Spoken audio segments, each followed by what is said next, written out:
I make a motion to approve the minutes of December 1st. Motion made and seconded. Any questions? All in favor? All opposed? Old business to consider second reading of annexing 579 Hill 5. Council, we went over this last month. I make a motion to approve second reading of annexing 570 Zion Church Road. Second. Motion made and seconded to annex Zion Church Road, 570 Zion Church Road. All in favor? All opposed? Okay, review, consider bid exterior town hall. Yes, this was something that the council had looked at last month and decided to table it. There was a quote from Madco at $55,570.02, and a quote from Sosaman Construction for $74,000, which didn't include $350 for linear foot for fascia trim. They had contacted and said that they could not give a price on this, and they wanted to be able to have a $350 per linear foot allowance. I make a motion to approve Madco to do the repairs to town hall. Second. Motion made and seconded to approve Matco to do the work on the outside of the exterior of town hall. All in favor? All opposed? New business. There was a request by a councilperson to add something onto the agenda for the Employee Handbook, Workplace Harassment Policy, and Workplace Harassment Training. Okay, it's not on my copy, but that was me. But it's not here. But, Yeah. I'm sorry. Go ahead. I was just going to recommend that we include elected officials as well. Are we just proposing this on hired employees?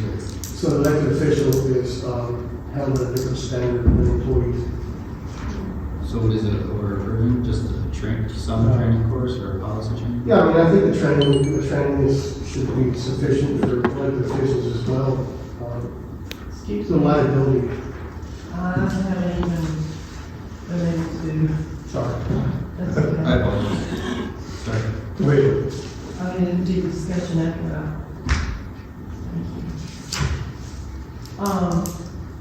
What I propose to revise as far as the employee handbook, which I've never seen the employee handbook, and it looks like the last time the employee had even, this is 2020. So I think I know he's probably tweaking more than what I have some revisions here that I would like to add to it, to be brought current, to be more inclusive, into 2023. The sections 1-1, the equal employment opportunity, and section 1-2, the anti-harassment statements. On both of these to include, and I pass this around of what I want to include, is for it to read and include in there, to add the gender identity as far as what the, without discrimination, such as race, color, religion, gender, disability, genetic information, age, or national origin. I would like to add to that, to be more inclusive to 2023, gender identity, marital status, citizenship, veteran, and any other status protected by applicable federal, state, and local laws, to be included in 1-1 and 1-2 anti-harassment statements. Also, and I think what was probably more of a typo error than anything, the first sentence in the equal opportunity statement, it reads, the town of Pacolet provides equal opportunity to all applicants. And that really should read, the town of Pacolet provides equal employment opportunity to all employees and applicants. And so forth. And then as far as the, Actually, more around. no, really, I just had that one, I'm sorry. Okay, I'm sorry. Okay, more, I'm sorry. No, this is just a copy. Excuse me, Teresa. So this is what you want to add? Yes, Okay. yes. Just to be more inclusive into 2023, since 2020, I think that needs to be added in there. And then I had called the Appalachian Council, in regards to see if there's any type of training for, and to ask, for training for the employees as far as workplace harassment goes. And speaking with Trey, he doesn't remember if there'd ever been any kind of training for employees here. And so he did provide me with some material that he does do training on classes itself. So I want to include this in the onboarding of the new employees and to have continued, training throughout. And this is the pamphlet that he sent me regarding the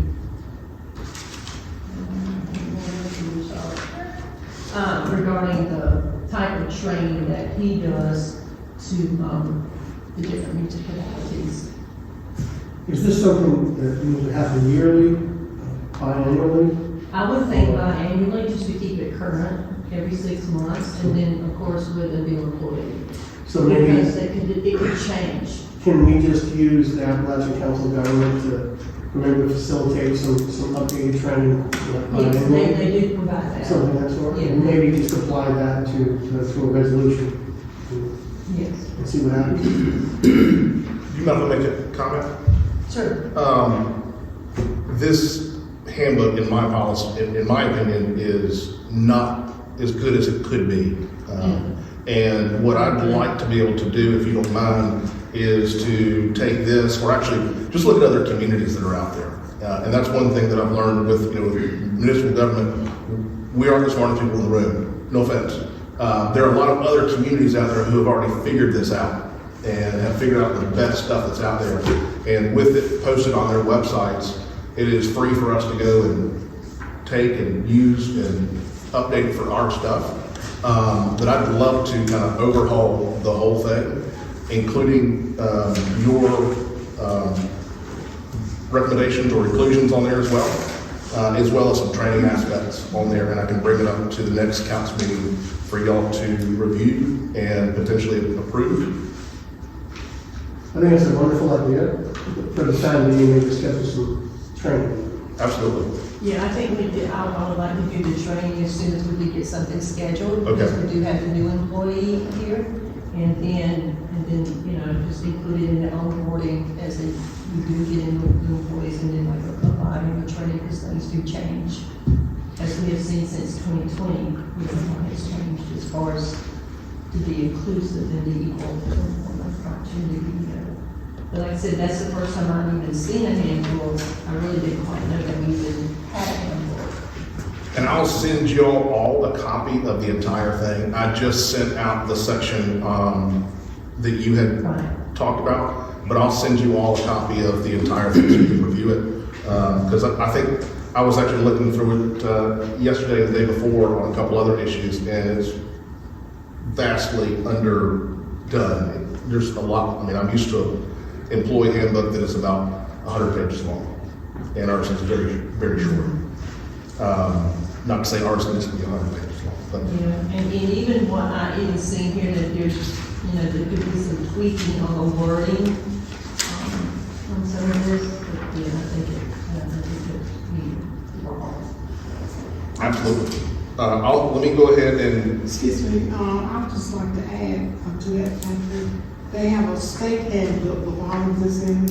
okay, So only thing we have to do is online and request it, or we call or summons their dogs, and she will send us more. It has all this information in it, so it's not like we're not exposed to some of the things that in your description where you were saying. So it'd be good if I got a state handbook and kind of go over it. and just for clarification, this is all town hall staff police department and sanitation will be taking this class. Yes. It does employees, period. Yeah, I think we ought to just let, Patrick set it up for a training, and then you bring all that to us, about the handbook later on, but then go ahead and set this up as training. Yeah. And do that, and, I mean, that'll be it as well, and we need a motion or anything like that. I don't think so.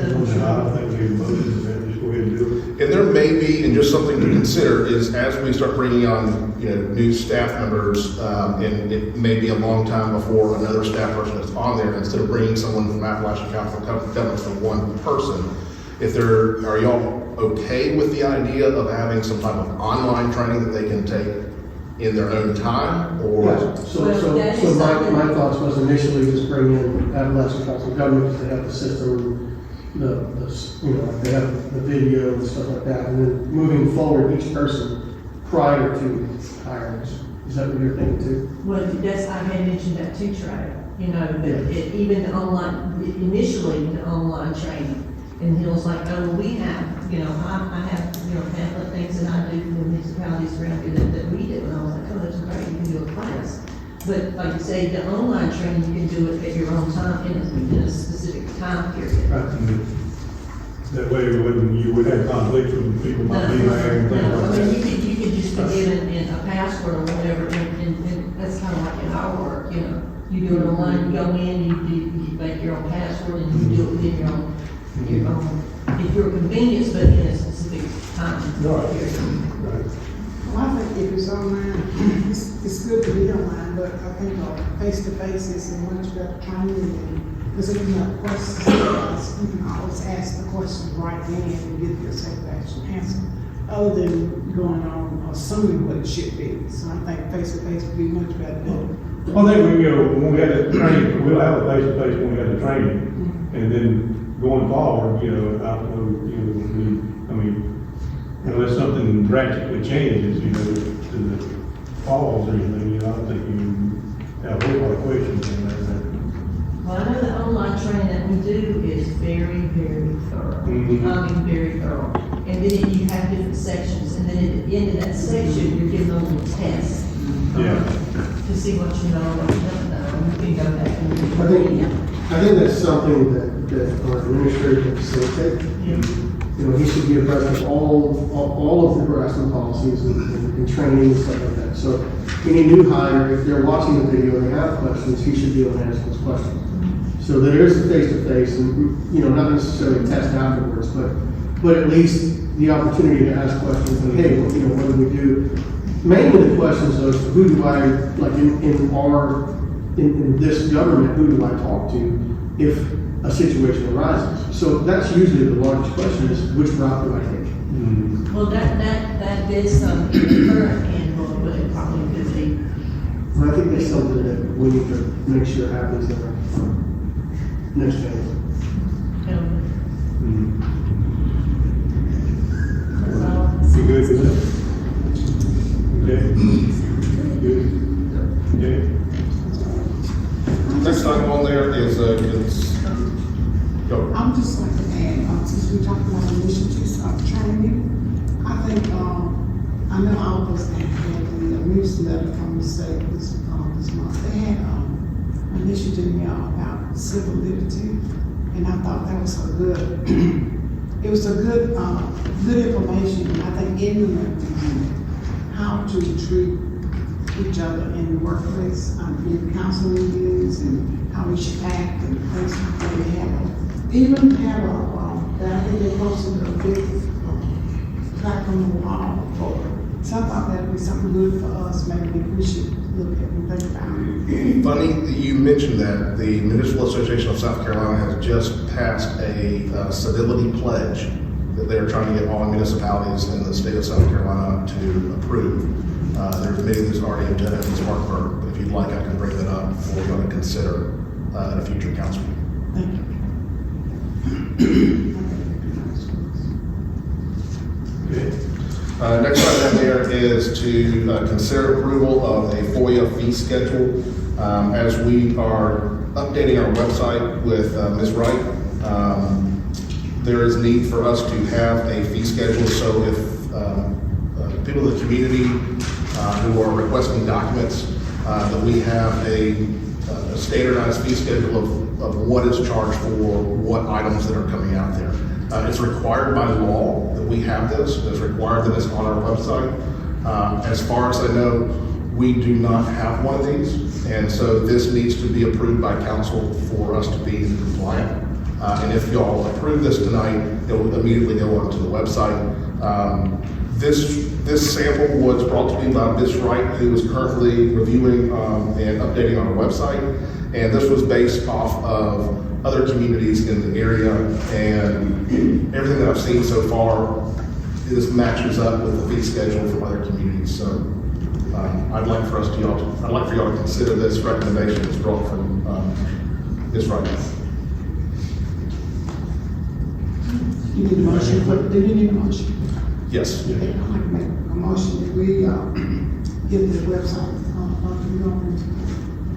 This is approval to using this fee schedule and the amounts that are in here for the fee schedule. yes. Okay, we have a motion to approve the request from FOIA, what we charged for FOIA.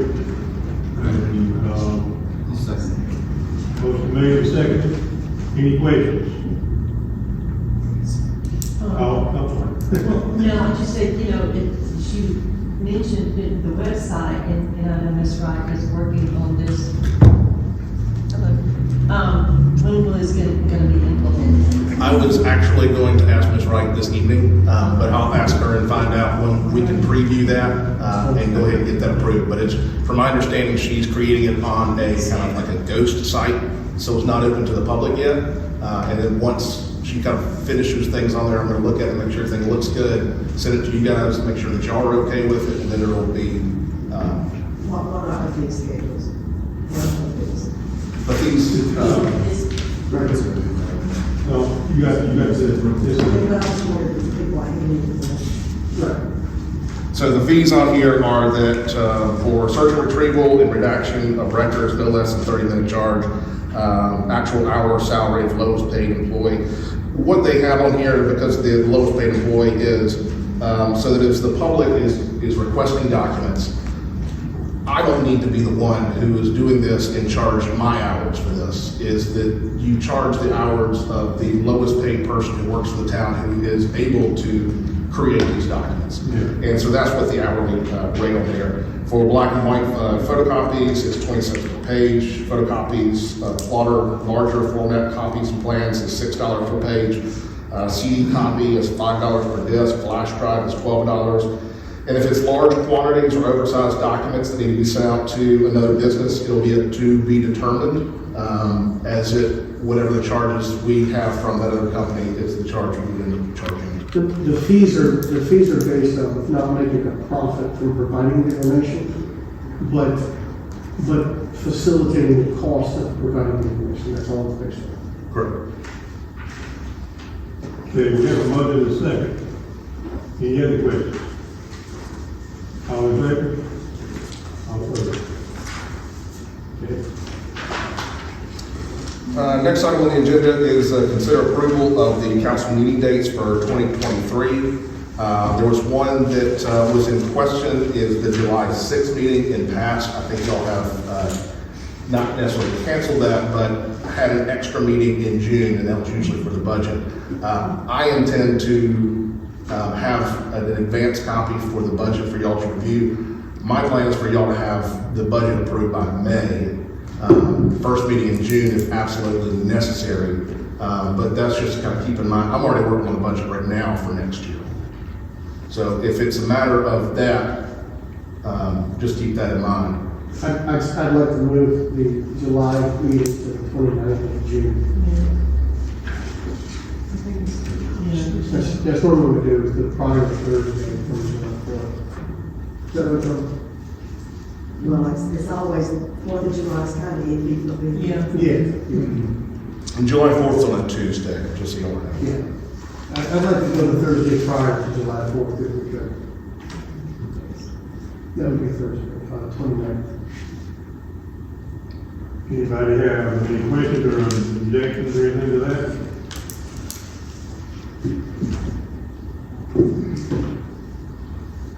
Need a motion? So we'll have 2 meetings in June on the first and Yeah, no meetings is allowed. So did you make a motion to use that? Not yet, no. So, I make a motion to, amend the meeting schedule.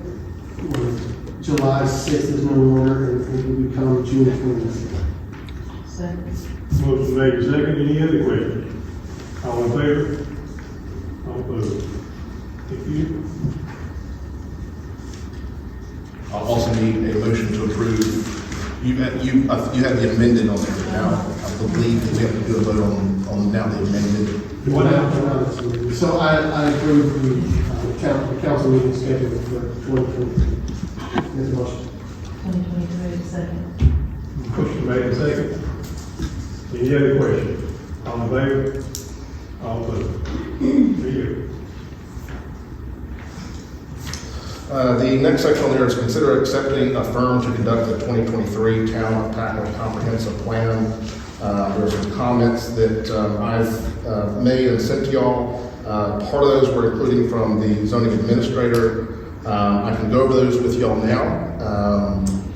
But one thing I want y'all to consider on this, when we started this process, I wanted to make sure to include Pacolet Milliken. They've been part of the entire process through here. I was hoping to have their recommendations, their approvals at this point of how they want to proceed on this, and we haven't gotten that yet. I actually saw Jennifer Calabria this morning up in Spartanburg, and she and Mike Barrier have a conference call on Monday to get Pacolet Milliken's take on how they want to move forward with this.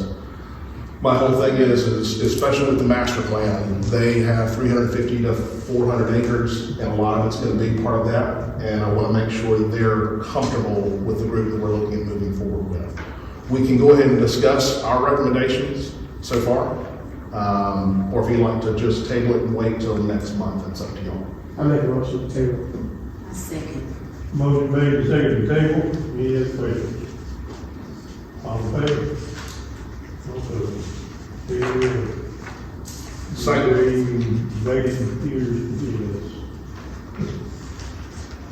thing for the considering and accepting a firm to conduct the 2023 Town of Pacolet Master Plan. I make a motion to table the master plan. That's good. Second. Motion made and seconded to table master plan. Any other questions? All in favor? All opposed? As soon as I get that information back from Pacolet Milliken and how they would like to proceed, I'll let y'all know immediately. And then Mike Barry and I will talk a little bit more about what we're going to be recommending moving forward. But at least you'll have the pricing and the schedule of what they're looking at so far. Next item on there is the upgrade of the phone system for Town Hall and Police Station. This is 4 cables of Ethernet line in Town Hall, 4 at the police station.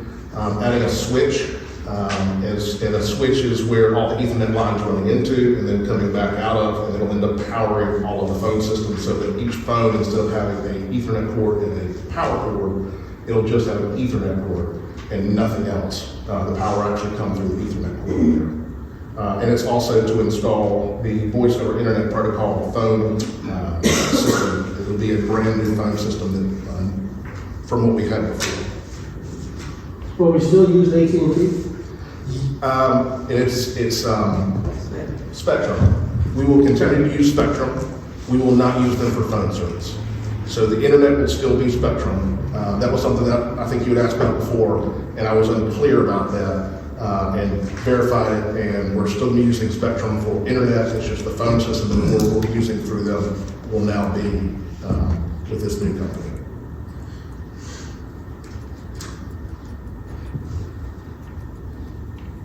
I'll make a motion that we make the upgrades. I second. Motion made and seconded. Any questions? Is there an extended cost to this, or is this the complete cost?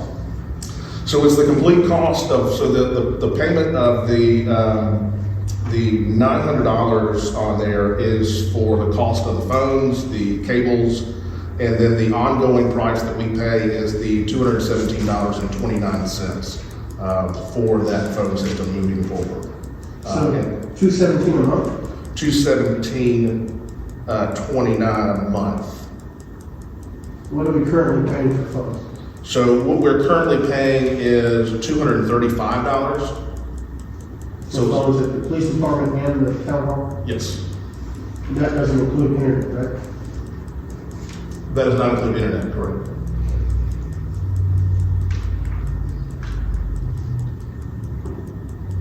Any other questions? What's the extended cost past this? This is, Once you make this upgrade, is there any more costs involved in this in the future? there's no more cost involved in the phone system as we make this upgrade. The $217.29 a month is for the service moving forward and the phone system itself. Unlike with the previous phone system you had in the past, you had I believe it was a $50 a month charge, and it was to cover the cost of the phones for a period of time. And after that, we stopped paying that fee. There was a $35 a month, and this one, I think we talked a little bit about this. The $35 a month fee was a service fee, and I checked more into it. It wasn't just a service fee; it was a coverage, a replacement coverage cost. And so, if anything ever happened to the phones, by lightning, anything like that, they would replace the phones themselves. So that's what that $35 additional pay. That $35 will be wiped out, and then we'll have this new contract with them. Okay, so there won't be any extra hardware or software necessary to buy moving forward. This will sustain us. The only thing, and System for I do want y'all to be aware of this, I plan to bring y'all upgrade costs on doing what's called a network system for the town of Pacolet. So that as of right now, all of the computers are housing all of the information for the town of Pacolet. So if something happens to my computer, Tony's computer, April's computer, you're wiped out. And so what I want to do is have a network where all that information is all backed up in one centralized location. It's protected, and that anybody can share the information. Granted, there's be some securities. There'll be stuff that I can't view that the chief can view, and his department and stuff on there. does that apply to the phone system? It will work with the phone system. We've already talked to Wes on that, Wesley on there, and he says what he is already looking at for a network system is compatible with what Robbie's planning to do with the phone system.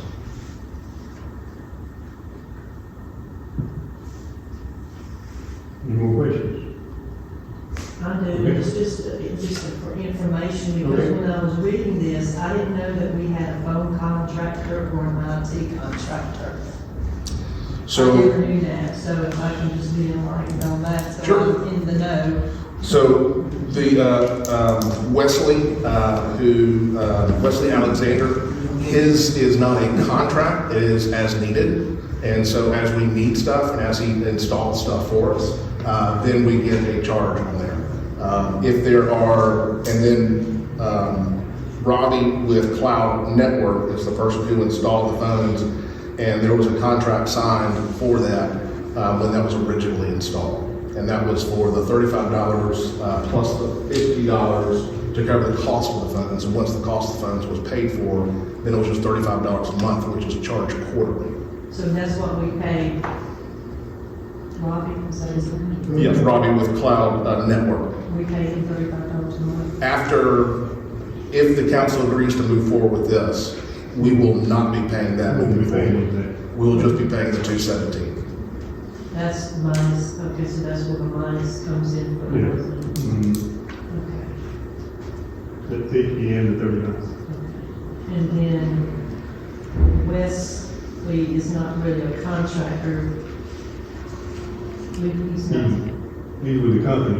He's with the company Yes, in yes, it's not something. MC Sales. Yeah, MC Sales.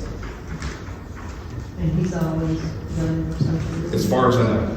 He's the person I contacted to get, he's the one who got all of y'all's emails set up. He's the one who helped me kind of get things set up on there. Well, I recognized his name, I just didn't know we had him as a contractor, but then I know he's not a contractor, we just use him There's always no funds. We may need to set up something formally with him, if that's something y'all like to do. I just didn't, when I read that, I was like, I didn't know that. So it's like,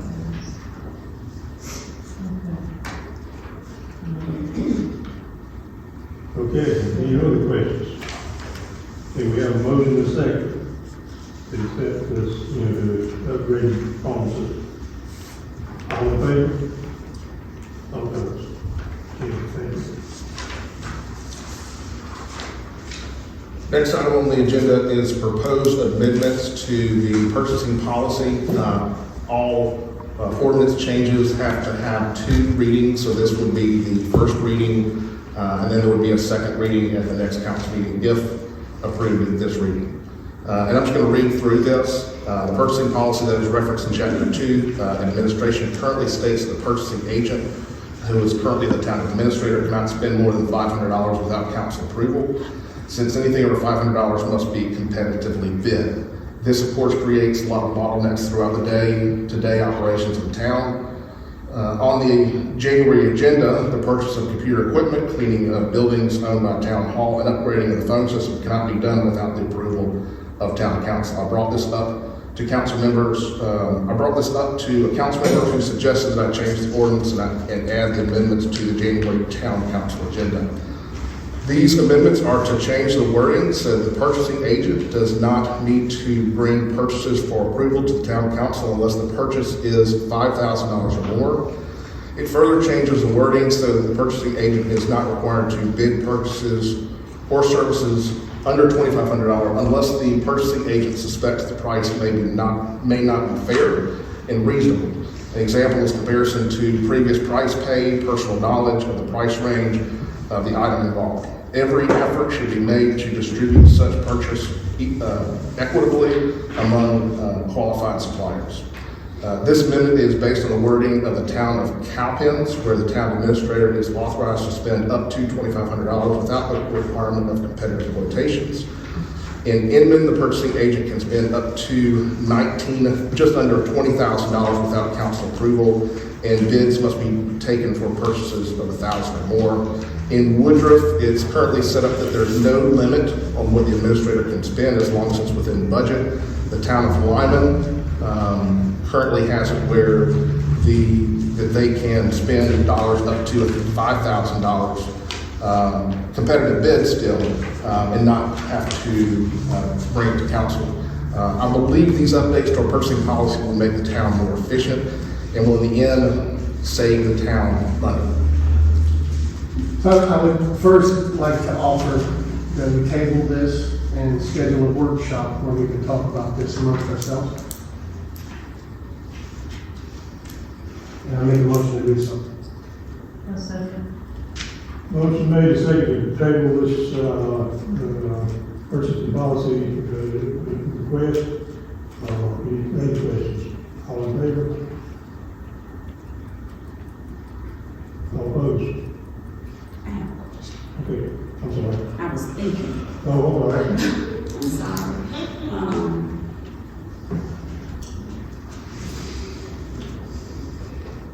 Never mind, maybe it'll get answered in the workshop, because now I lost it.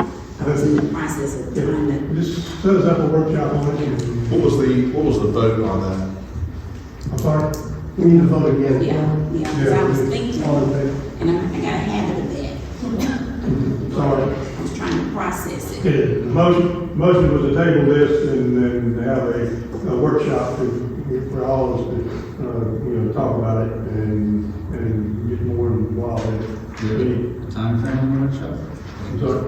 Do you have a time frame on when the workshop will happen? Can you set that, or just so it's done in a timely manner? We said that many times. I mean, I think we probably need to set it up for, next meeting. Kevin,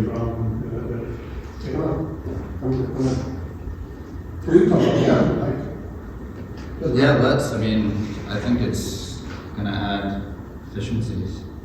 I mean, 500 is kind of a silly amount. Yeah.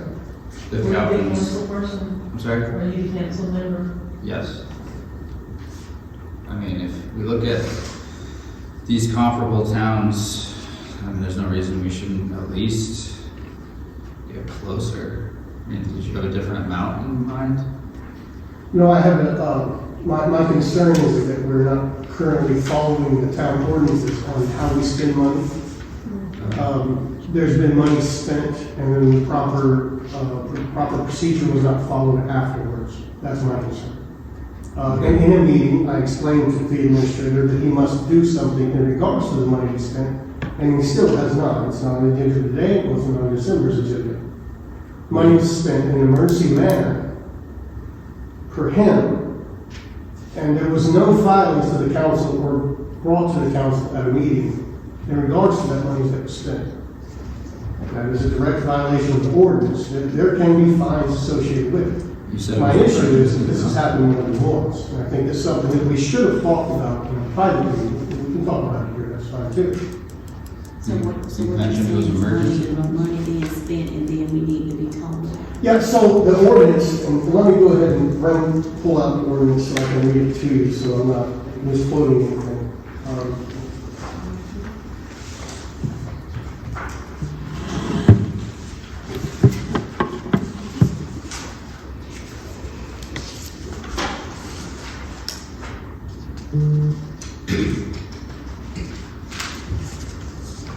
Emergency ordinances. Well, I don't think that's the right one.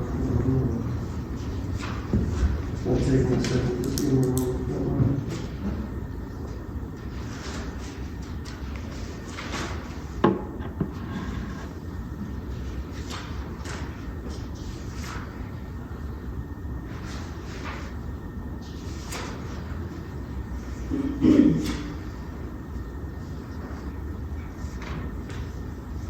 Probably help if I highlighted it right. But can I talk while you? Yes, ma'am. So what I'm trying to understand what's going on with this. So as of now, you can only spend $500. What you want is the amount to increase. So as of right now, yeah, I can only spend $500 or less on my own.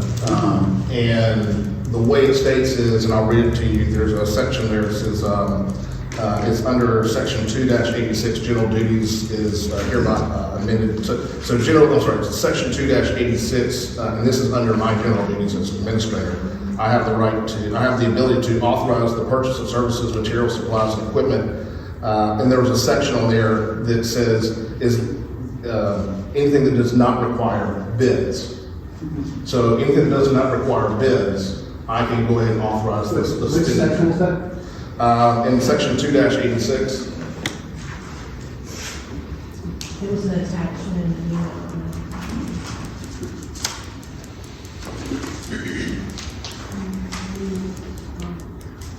So what it has right now is that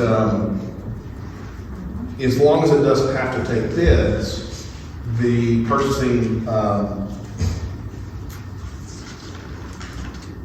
the purchasing agent, which is right now the town administrator, can authorize purchases. Anything over $500 has to be bid. And since it has to be bid, I don't have the ability, or the purchasing agent does not have the ability to be able to spend those dollars. You have to bring it to council. I have to bring it to council.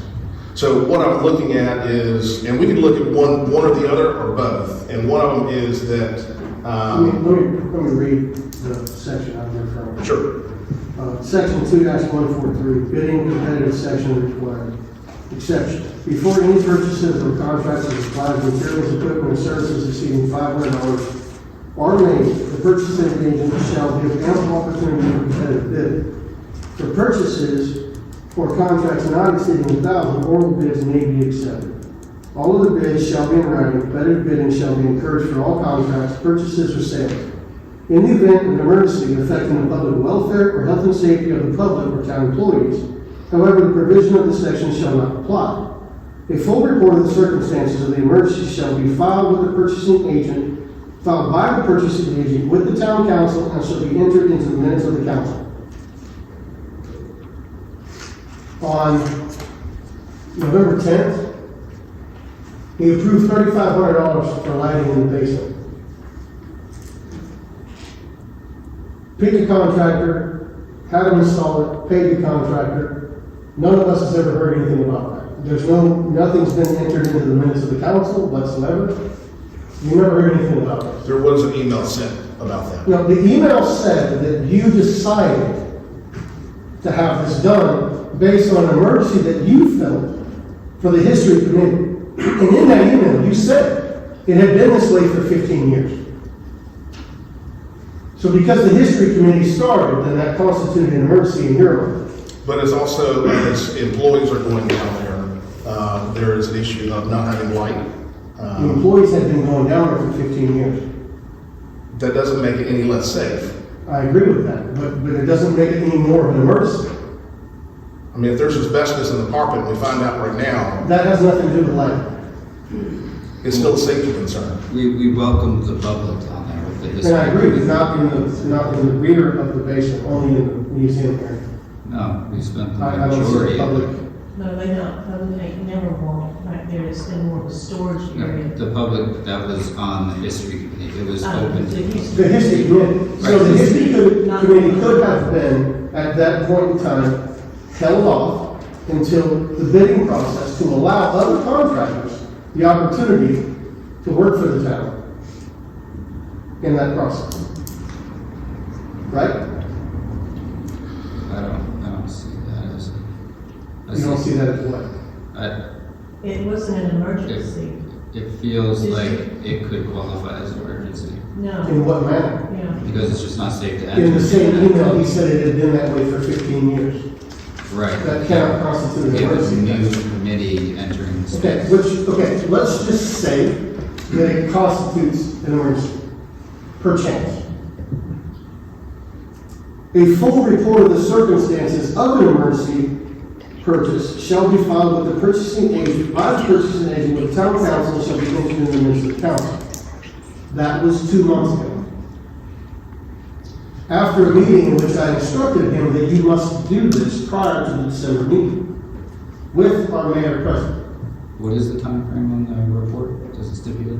When you do it, you must file it. It's an emergency. Okay. I would say the timeline is rather quick. So immediately, you said. Yeah, Well, if you spend monies outside of what's originally directed, or, emergency cases, and especially when you're having work done without a bidding process, you need to notify the public of what decision you made to do. Because this is taxpayers' money, we must, procurement policy from the state that says that we have to adopt a policy that allows all contractors and all citizens the opportunity to profit or do work for the town. Unless the case of emergency. And I wouldn't think that would constitute Right, an I was emergency. disagreeing with you. Because just because I formed the history committee doesn't mean that all of a sudden I've got to hurry up and get lighting and stuff down there. That history committee could have been formed, and however long it took to get bids in, a week or two, a month, 3 weeks, however, because they only met at one time, what, December or November? Well, that's why this is And then they important. didn't meet to another time. That's why it's so important to change the ordinance, just to give some freedom with that. Okay, it was done. So right now, what do we need to do to rectify it, to fix it? Do he need to give a report? Then we need to state that it doesn't happen in the future unless, what happens now? So, like I said, I'd like to table this idea for now. I didn't want to have this discussion in public. We had this discussion in public, that's fine. I'd like to table the idea for now so we can all work on an ordinance amongst ourselves. This is something we're allowed to do at a workshop. We can work on ordinances amongst ourselves and figure out the best approach to this. I, for one, don't have a problem with raising the value of what our administrator can and can't do. What I have a problem with is that the ordinances have not been followed prior to this. So I think it's necessary to have a discussion. I would like to clarify on here that it does state in here, a full report of the circumstance of emergency shall be filed with the purchasing agent, with the town council, and shall be entered into the minutes of the council. It does not say the next council. And I appreciate what you're saying. However, in your memo to us, it says these amendments are to change the wording so that the purchasing agent does not need to bring purchases for approval to the county council unless the purchase is $5,000 or more. The ordinances are very specific. our ordinances, even if we made amendments to change it to $2,500 and $5,000 as you requested, it still says in our ordinances that it's the appropriate funding, which the appropriate funding is the budget that we agreed on. Absolutely. Okay, so that's fine and dandy, so it doesn't really matter how much money that you can spend without asking us. What matters is are you going to spend the monies appropriately when not asking us? That's the issue, because there's multiple accounts, and my concern is are we going to look at what's budgeted for each department and how that money is spent appropriately? Or are we going to look at how much ARPA money we have and we can spend that much? I've heard you say many times already that ARPA money has to be spent by the 2023 mark. And it has to be appropriated, not spent. Right. It has to be appropriated to a project or towards something, not spent. No, it is appropriate, that is correct. Appropriate. Yeah, Correct. so you said spent many times. I've never heard you actually say appropriated to me. And so that leads me to believe that it's necessary to spend $500,000 in 2023. It's not. It absolutely is not. We need to find something, a project that is worthy to the citizen of this town to commit $500,000 to, that this town will enjoy for years moving forward. That's what's important. It's not important to look at, well, I thought it was necessary to put lights in a basement that only a history committee is going to use. That is not what Once or ARPA, twice. I'm not even suggesting ARPA is money from ARPA to be used for that. I'm not saying you are. All I'm saying is I do not agree to this until this entire council has a chance to talk about this. Well, It's been on the agenda, I mean, you've agreed that the amount does need to go up, it needs to be more current. The verbiage in the different sections. So there's a couple of different sections that we are asked to change. One of them is number 11 on section 2-86. And there's another one that is actually 2-143. 2-143 will change significantly. And I think the verbiage in either or of these is contradictory. And we need to look at it and verify that this is something that we really like to do. And understand what the verbiage really does mean. okay, let me stop all this right now. We have a motion, table it, second table it, and to have a workshop. That's the question we have before us right now. You know, we can have a discussion later, you know, when you're into the workshop, you know, we just go ahead and vote on it right now. Any other questions? All right, all in favor? All opposed? Now, I don't know what I'm in favor of. If you didn't vote, then you're in favor. No, I don't know what we were voting on. To table. Oh, to table, okay. They would have a workshop. Oh, yes, okay. Yeah, We actually need a first and a second, which I think. they did. They did. Chris is second. Chris is second. Okay.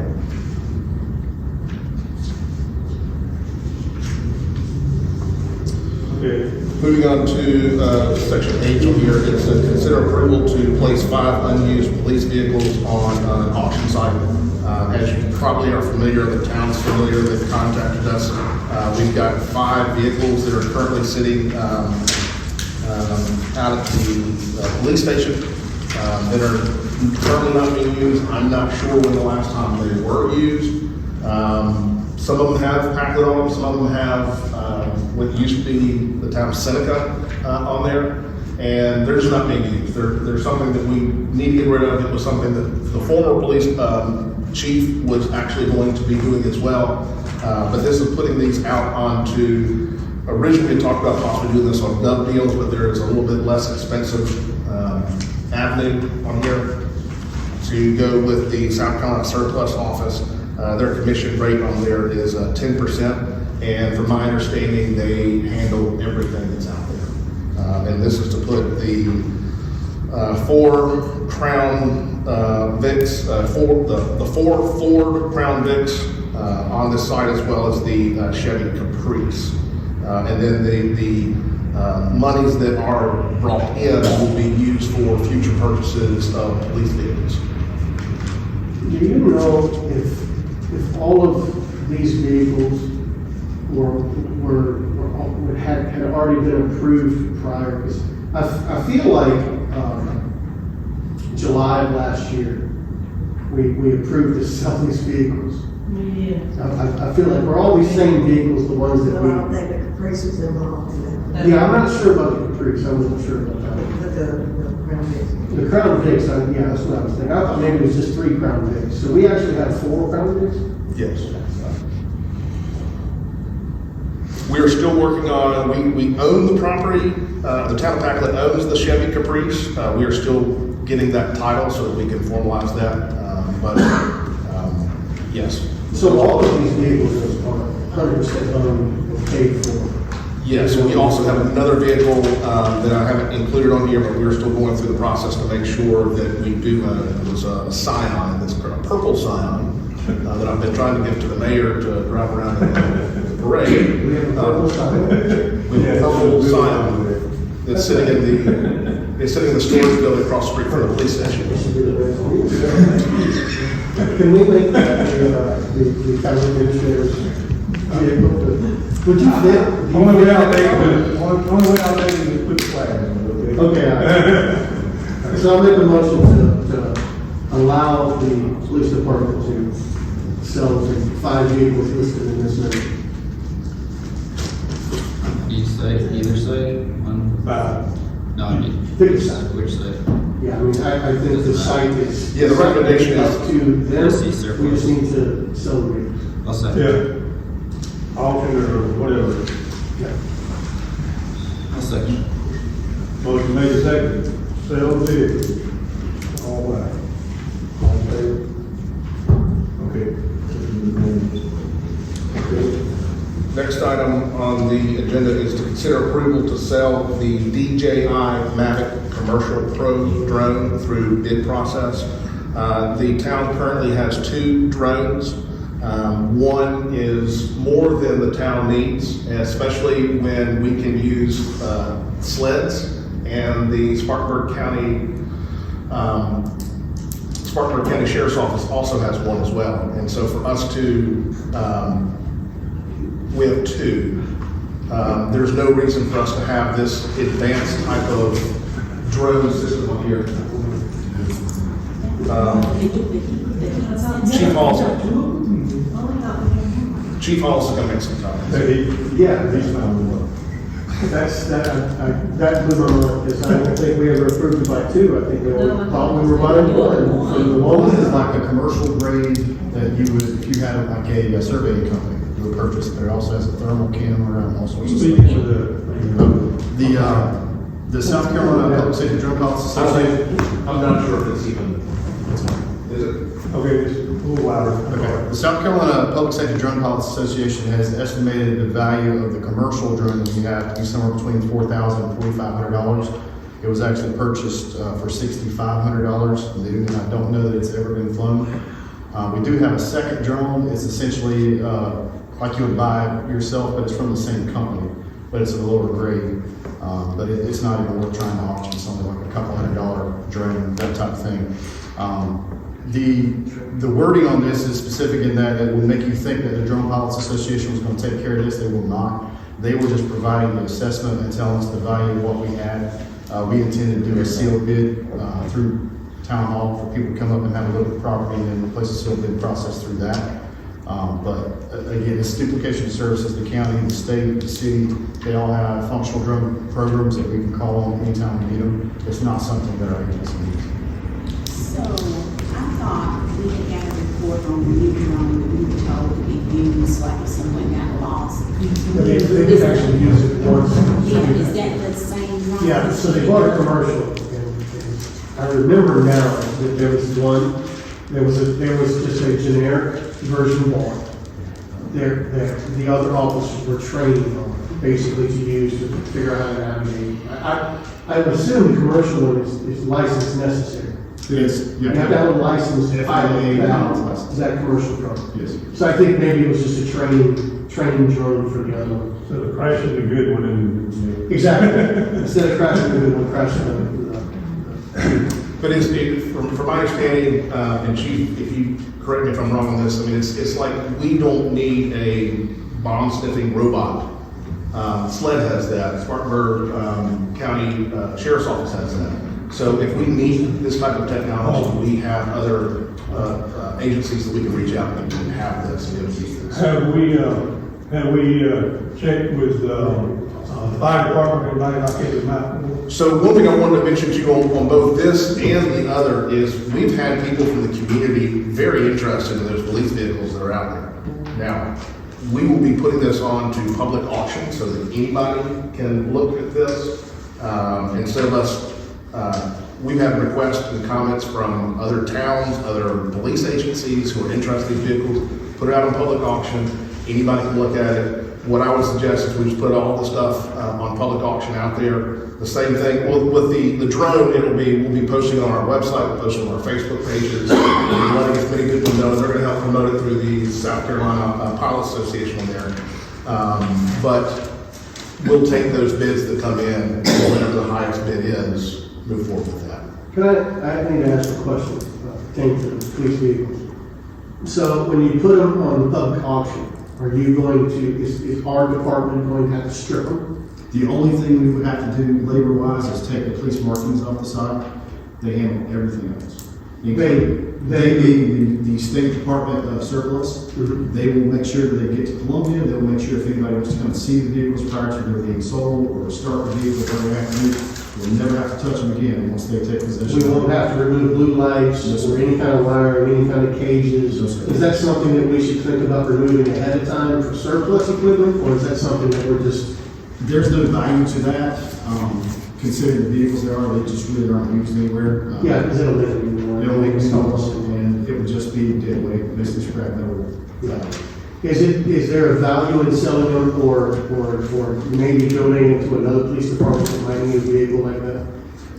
What the administrator was alluding to is we've had so many people interested in the things that we are interested in selling that we're worried of this agency being upset that we gave it to another agency or sold it to another agency. We felt like it was better to go to a central location so that everybody had the same equal chance at the property. There are agencies that are interested in the Crown Vics because when new officers now go to the academy, they strictly drive Crown Vics. They have a fleet there. The academy's not interested in taking the ones that we have because they're so old and worn out, and there were actually two of them were previous EPS vehicles already. It's probably free for them to get them from. They do. They just get ambulance from Highway Patrol and they just put them out on the range for training. So we felt like it was better considering the number of agencies that are interested in them to go centralized and not hurt anyone's feelings and make any news if we need favors in the future.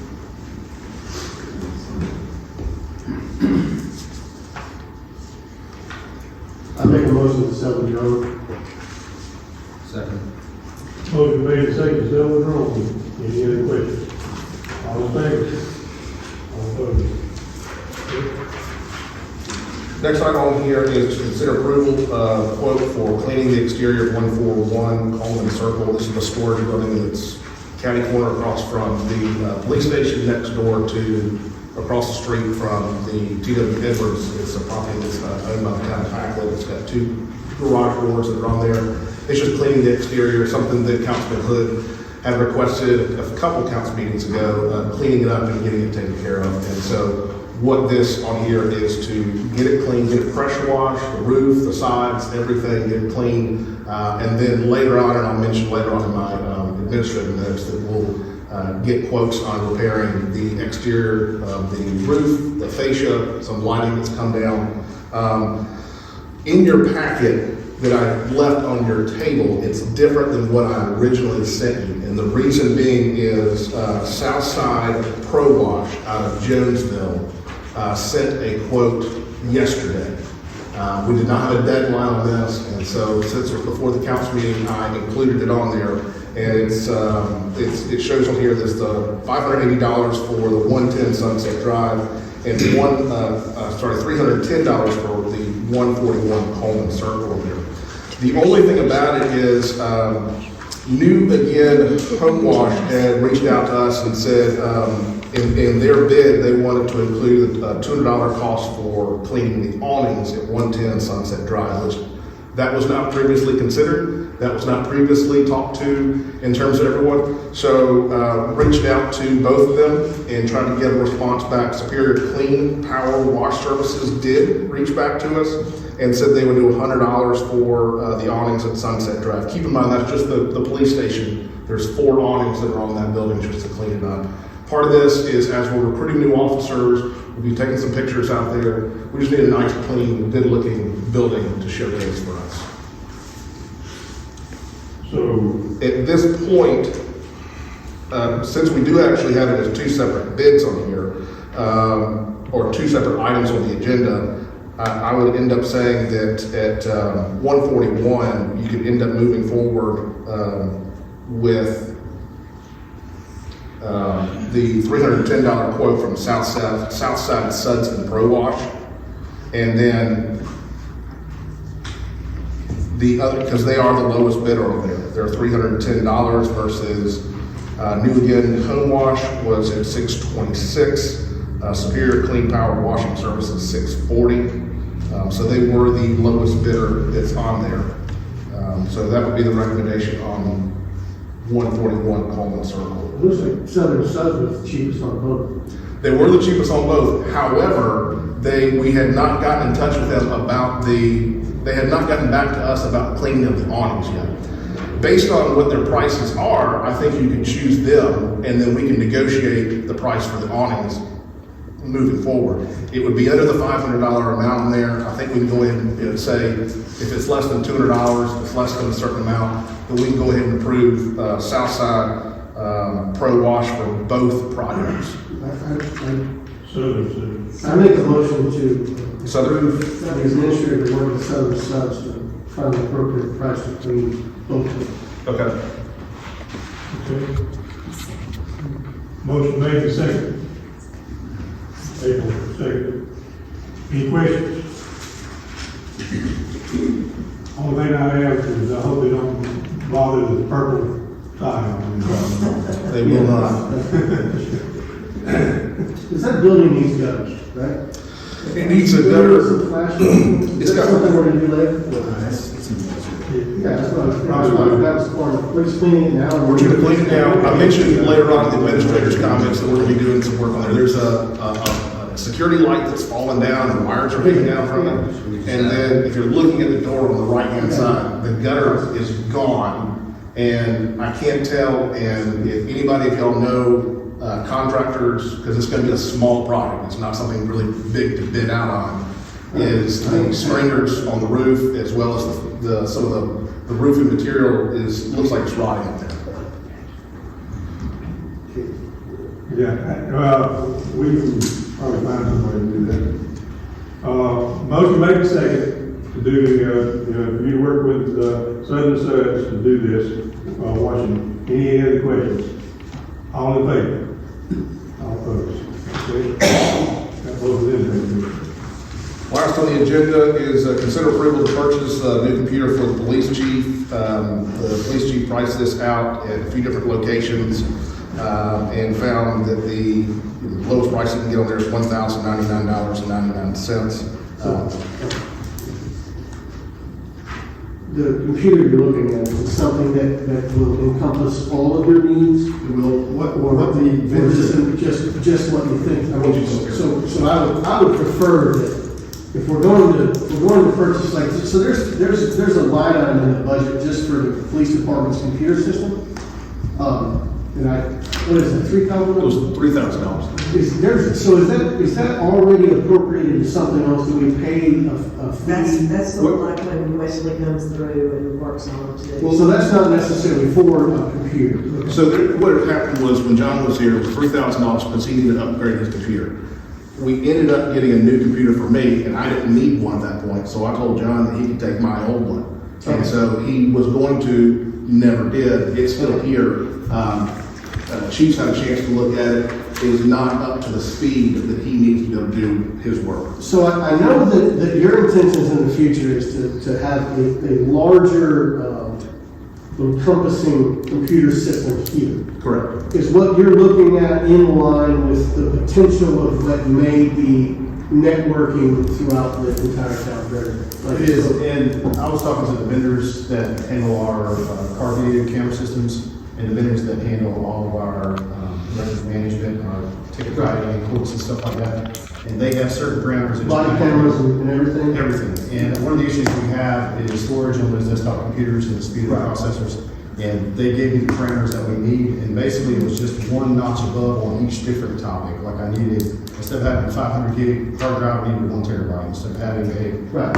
And I just went one above whatever they said we needed, and that was the bare minimum we could come up with. And it gives me the opportunity to administrate those networks both remotely and not only being stuck to the desk. Okay. I mean, as long as all aspects of this has been thought about, that's what I worry about the most. I know you guys are working together, and if we're gonna purchase something, let's purchase something that we know 2 years from now is still gonna be appropriate for where the direction that I think we're gonna go. Absolutely. That's essential. So all your body cameras, it's not necessary for you to keep your body cameras on a separate system. The body cameras go to the cloud. The body cameras go to the cloud. The car camera systems actually have to go to a hard drive, which is something I hope to change in the future. But now, just for example, the video that comes off of one vehicle would fill up one hard drive with one desktop computers. Yeah. So they had been keeping, and it's in my notes in here, I'll just skip it later. They had been keeping thumb drives in the actual cars, and they were full of video right now. I'm having to download and figure out somewhere to store it.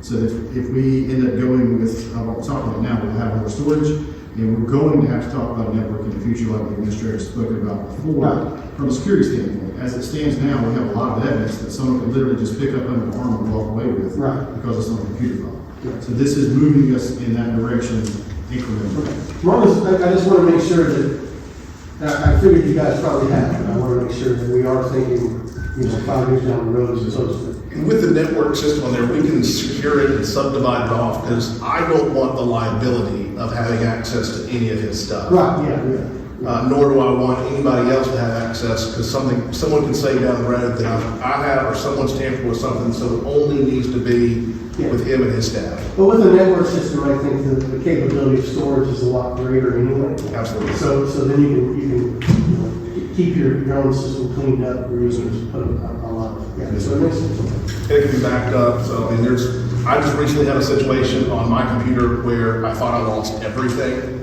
and Wesley came in, was able to save it all. But I've been here 5 months, there's already a significant stuff that I've got that I would have lost, and so I don't want to have that situation happen again. I make a motion to approve the chief to purchase a new computer.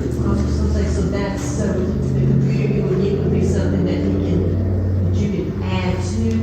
It'll essentially be a laptop, if I'm not mistaken. Yes, sir. And it'll be large enough to encompass the work that he needs to do moving forward, but Because technology, it changes every day, yeah, so. That's what I'm saying, so would it be? Yeah, that's what I'm saying, is you're buying more than what you need, because eventually you're gonna. We have one step above every. Right. Good job. I'll second. Motion made and seconded to approve the police chief buying a new computer. Any other questions? All in favor? Opposed? Okay. Town administrator comments? Yes, just a reminder that the 2023 entity update must be completed by February 15th, 2023. I've sent y'all information about this in the past. I will continue to remind you, because we will get fines if it's not done in a timely manner that's on there. Most of y'all who've already been on there already have it, but you still have to update it. So make sure that we're clear about this. The town won't get the fine, the individual will get the fine.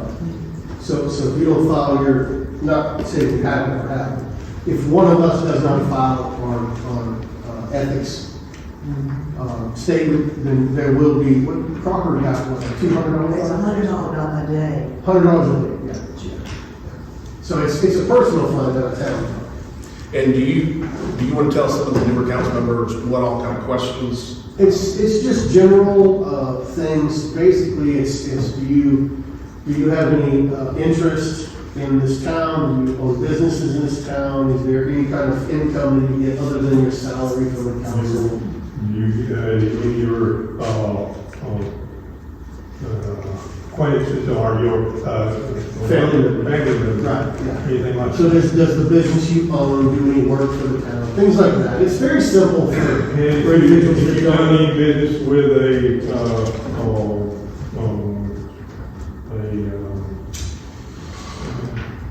entity that's in the, government. And I've got to fill one out, Tony has to fill one out. Is this separate from the quarterly report? Because I Yes. just did some. This is an annual, this is an annual thing that we have. I know you've done yours. Have I? Yeah, you've done it once. It's just something that they tell you when you go to sign up. So do I need to? They tell you it's something, and you have to do it every year. I just did it mine today, so. Josephine needs to remind me to do mine. Yeah, go ahead. The chief and I are currently working on police officer salary step scale system, so we are currently putting this together, which will require your approval later. This would also include sign-on bonuses and incentives to attract quality applicants. Funds for this bonus system could be paid for with the savings the town has received due to depleted police department. Again, this would be brought to y'all at a later date for approval. Very few departments are doing this sort of pay scale, or actually more and more are starting to do this, and so it's something that we need to look at to, and I'm correct that last section there, more police departments are starting to do this and to be competitive, and so it's something that the town of Pacolet needs to do as well. Since this was sent to you, and based on some conversations I've had with the chief, it seems imperative that we move forward with this sooner rather than later. And I'd like to try to schedule a work session or a call meeting soon. And it may be in conjunction with the other one that we're looking at having already. What we're putting together right now is, and we don't need to go into too much discussion now, we'll talk about it another time, is we need to be competitive because officers out there have so many different options. There are 14 municipalities in just Spartanburg County, not to mention what's involved in Greenville. So we need to be competitive. And currently, I mean, I'm going to say about the elephant in the room is our current news stories, some stuff that's on Facebook, that does not help us out. And so we need to be competitive and offer potentially either bonuses for sign-on bonuses for people coming in, and also some type of step scale system so that when officers come on, they know that in year 3, year 5, year 8, year 15, what they're expected to make. And they're not, I'm getting off on a soapbox now. We can talk more about this at a... Yeah, I think we need to do that with the motion that we tabled, to talk about it. Okay. And I think we can go ahead and do that. We'll just set a date. Yeah. Oh, yeah, absolutely. Yeah, yeah. Absolutely. Absolutely. So, we want to go ahead and set a date. You want to go ahead and set a date? We can go ahead and set a date now, if y'all have some time to look at your calendar. We do weekends or weekdays? I can do a weekday, most of us work. Yeah. Evenings. Some of us work, I mean, some of us have work. We're not blessed, right? We can schedule it for a rainy day if you like. Yeah, right. All right. I'm okay any weekend, any afternoon, actually, so. Evening's okay, I mean, we could do a week from today, the 12th, or the 19th, if you want to keep them on Thursdays. Well, I was thinking we was talking about weekday, weekend. Middle of the day weekends, or mornings, weekends, would probably, if we can do that, I think that would be appropriate. And the reason I say that is as we're moving forward, I think there's going to be a lot more information we're going to talk about. Whenever we've dealt with ordinances in the past, it usually ends up being a couple hours conversation. Okay. So next weekend, the 14th, 21st. You know, I'm okay with it. I'm good as long as it's early afternoon versus morning? Is that a deal breaker? Yeah, I'm okay either way.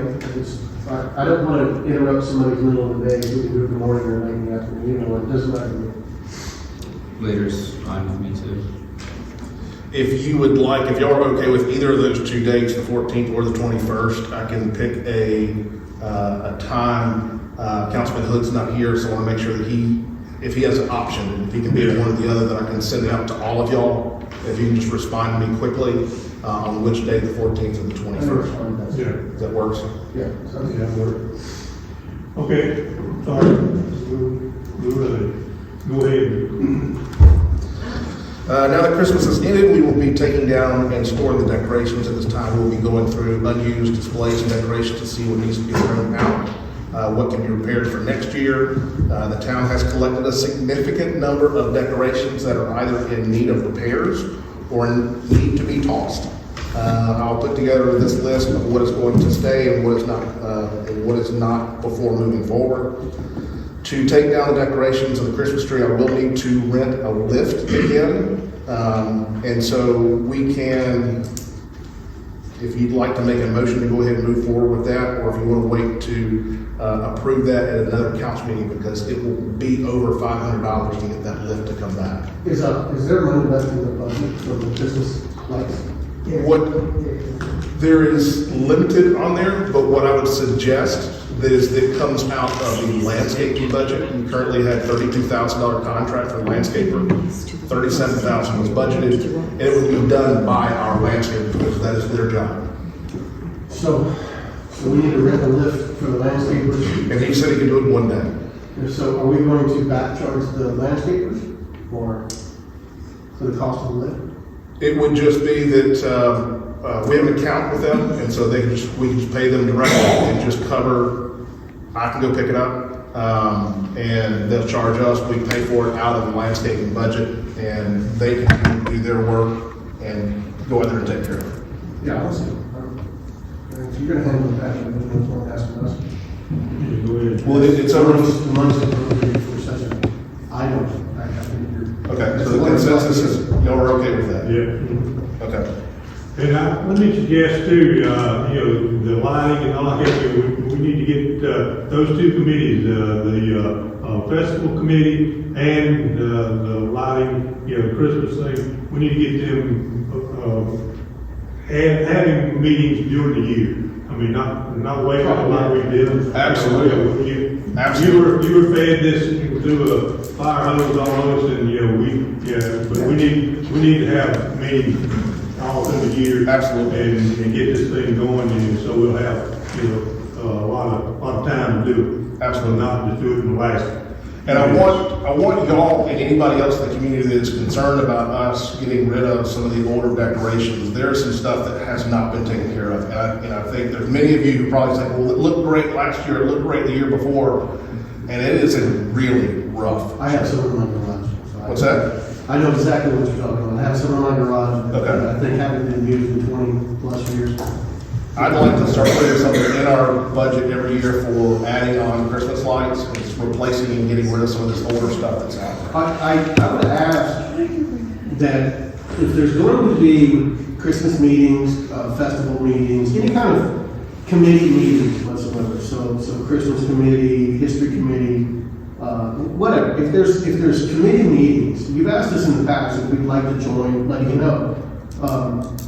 I haven't actually gotten any dates for these, so I mean, I don't know what days to show up or what time, anything like that. So anytime that there's a committee that is from an establishment of the town, I think it's maybe just give the council members a heads up, like, hey, by the way, this Wednesday, we're going to have the history committee at 6 o'clock or something of that sort. Maybe just a monthly schedule at a council meeting to where we all know, like what's coming up in the near future. So if we would like to attend, then we're fully capable of doing it. And I think maybe also something like that should be put on the website as well, so that other citizens of the town can show up, whether they're part of the committee or not, but still able to show up and at least offer some assistance and maybe some monies and whatever. I think that'd be a good idea. I will add that to our website, I'll make sure to add that to the updates that I send to y'all on a regular basis. You'll know well in advance when the next one's gonna be. Yeah. What I made is just creating a group email list and just popping y'all's names. Yeah, the town's Facebook page, you know, I think a lot of people look at that, so, you know, some updates to that every now and then.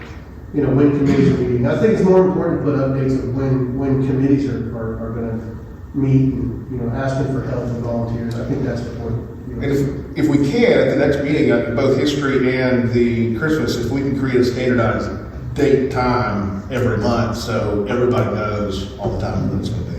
Yeah. Okay. In addition to that, the snowflakes, I had a question about the snowflakes and why they were not put up on the utility poles downtown. The snowflakes have been on the utility poles in the past. The snowflakes that have been on the utility poles in the past, I plan to keep, clean up, replace with LED lights, then get the poles fixed so that next year they can be installed without any additional work. So there's at least 2 that I've seen that their outlets have been torn off and need to be replaced. But we're taking all those, stripping them from the incandescent lights.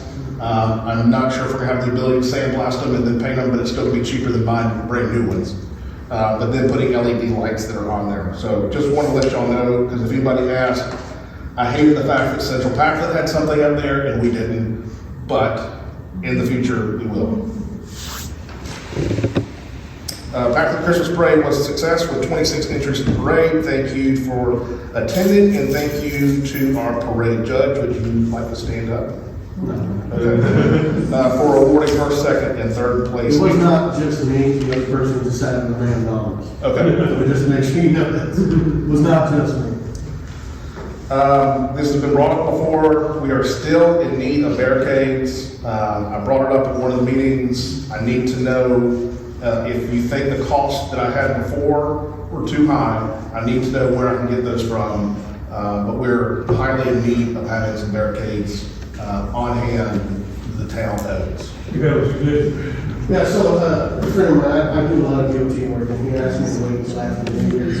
If there's some regulations that are changing, so they're thinking they're gonna get rid of some of the old ones, or not being able to put new stripes on them or something of that sort. He just asked me to wait, and then he'll let me know.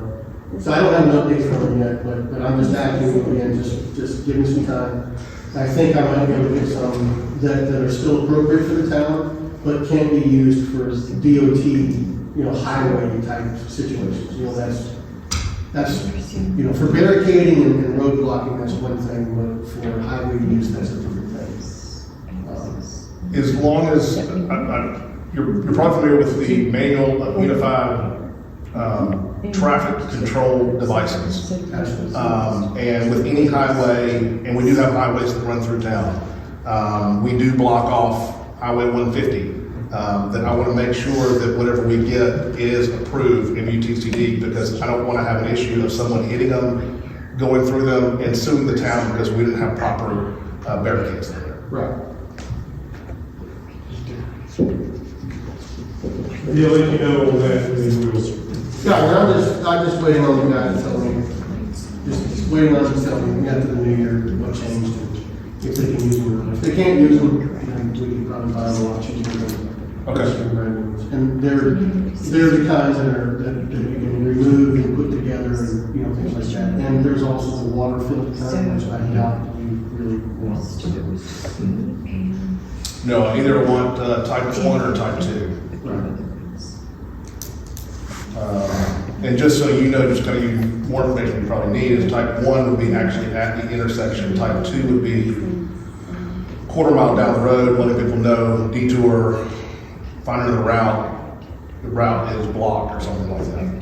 Because I hate it when, you know, you're driving through a road and it's blocked, but you don't know about it until you got there. Yeah, you know, it's you know, inside the municipality, you don't have to give the quarter mile heads up. Right, You but don't have to. you don't have to, but I don't want to be in a situation, I think it's bad policy, I think, that someone doesn't know until they actually get there. The Christmas home decorating contest was concluded, and the awardees have been photographed and awarded their prizes by the sponsoring organization, White Grove Cemetery Committee. Due to a few comments, this contest may be done differently in the future. The Christmas Committee will discuss this. First place was 111 Cameron Street, second place was 120 Turner Street, third place was 361 Hillbrook Circle. I'm still waiting on a response from the Department of Aging regarding their grant. I will follow back up with them third time now, actually it's fifth time now. I've contacted them twice, both email and on phone calls, but I'm working with Appalachian Council of Governments on this, but I feel that we can definitely get this taken care of and move forward on this. Until we can receive an agreement from them, the MOU that I mentioned to you before with the law firm cannot be considered. Since then, I've had a meeting, had a phone call or email today, a meeting with interested developers, and I do mean plural developers, who are looking at partnering together on this project, and I'll let you know more about that after our meeting on Monday. Our AT&T account currently had 26 accounts. We are eliminating 21 of these, which are left over from previous administrators' use as hotspots at events that were never shut off, and some were actually stolen or taken. 10 were from the police department. Vehicle hotspots will now be added as new officers are hired. The police department has 2 cell phones, one for the chief and one for on-duty officers. Travis, our sanitation supervisor, currently has one as well to take pictures of any type of incidents that come along the way, and also to contact me or anybody else that needs to while he's working out there.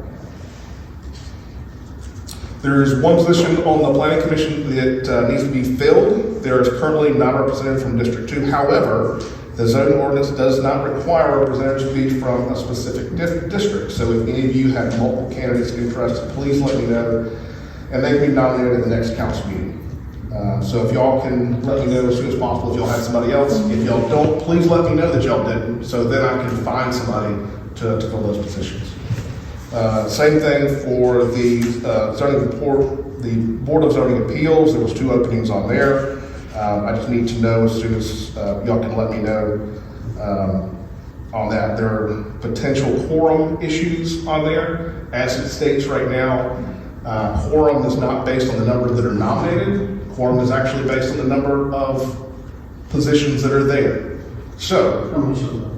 what's that? How many shows up? No, the quorum actually on there is if we have 7 positions, but we only fill 3, we cannot have a meeting. Correct. So they have to actually have 4 members that stay on there for you could actually have, even if you haven't filled that 4th spot, you still, that is the way our ordinance states it. I believe so. That's correct. So we currently have 2 on 1 that are not on there, and so it's fine because we still have 5 that can show up. But I just want to fill those other positions as soon as we can so that we don't have any of those kind of issues as they come up. I know, I was upset with it as well. We're looking at doing an overhaul of the entire zoning ordinance, especially as the comp plan comes up, especially as planning commission is now put in place, that those things may be changed in the future. There is a planning commission and zoning appeals board meeting scheduled for Tuesday, the 10th of this month. It's going to be an informal meeting, and we'll be swearing in the individual members on there. And we're also going to be doing sample scenarios to get them ready for the real thing as it comes up. So we're going to actually have sample, Michael and I are going to actually play citizens coming to their group and kind of giving them an idea of what they're going to be kind of up for so they kind of know before someone comes to them. Does that make sense, Gil? Did we need to vote to approve the appeals board as it stands now?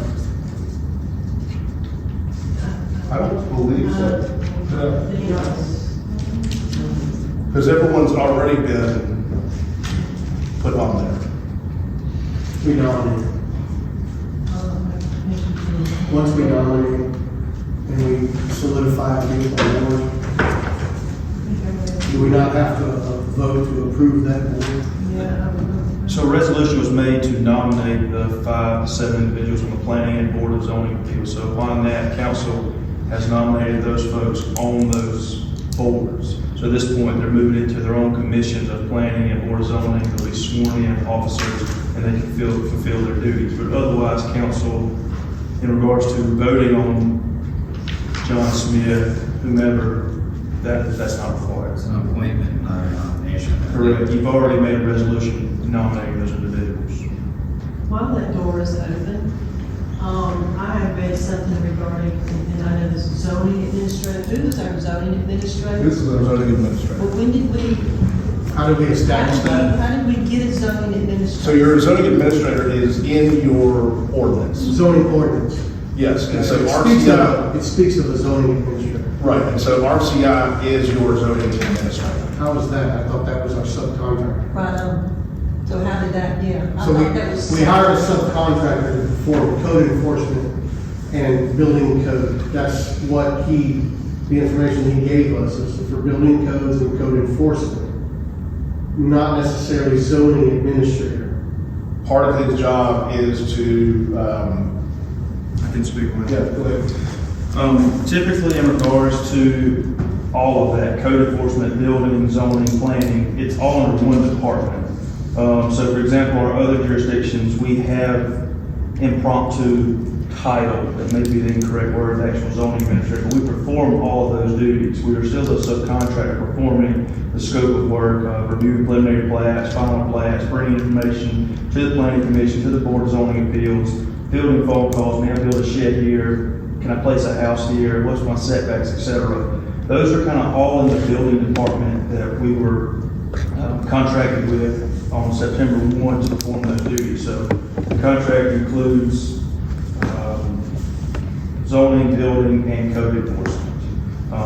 And we've been doing the zoning in lieu of not contracted for. We've been doing a lot more work than we should have, so to speak. But typically that is associated with the whole building department, and that was kind of stepping in and performing all those services. Because you can't have one without the other. So for example, if Mr. John approaches and wants to build a home on 150 Hillbrook Drive, Hillbrook Circle, they have to get a zoning approval for your specific house located at XYZ location. You can't be too close to the property line. You can't be too far back. You can't be so far from the front. The home has to be a minimum of 2,000 square feet. It has to pass zoning before you can get a building permit. And also you're looking at, is sewer available, is septic available, is water available, is well available? What are those parameters for the minimum dwelling? So all of those items have to be tackled before one can actually start building a home without obtaining a building permit.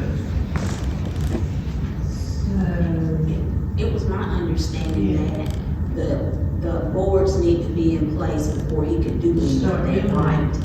That's why we gave you the.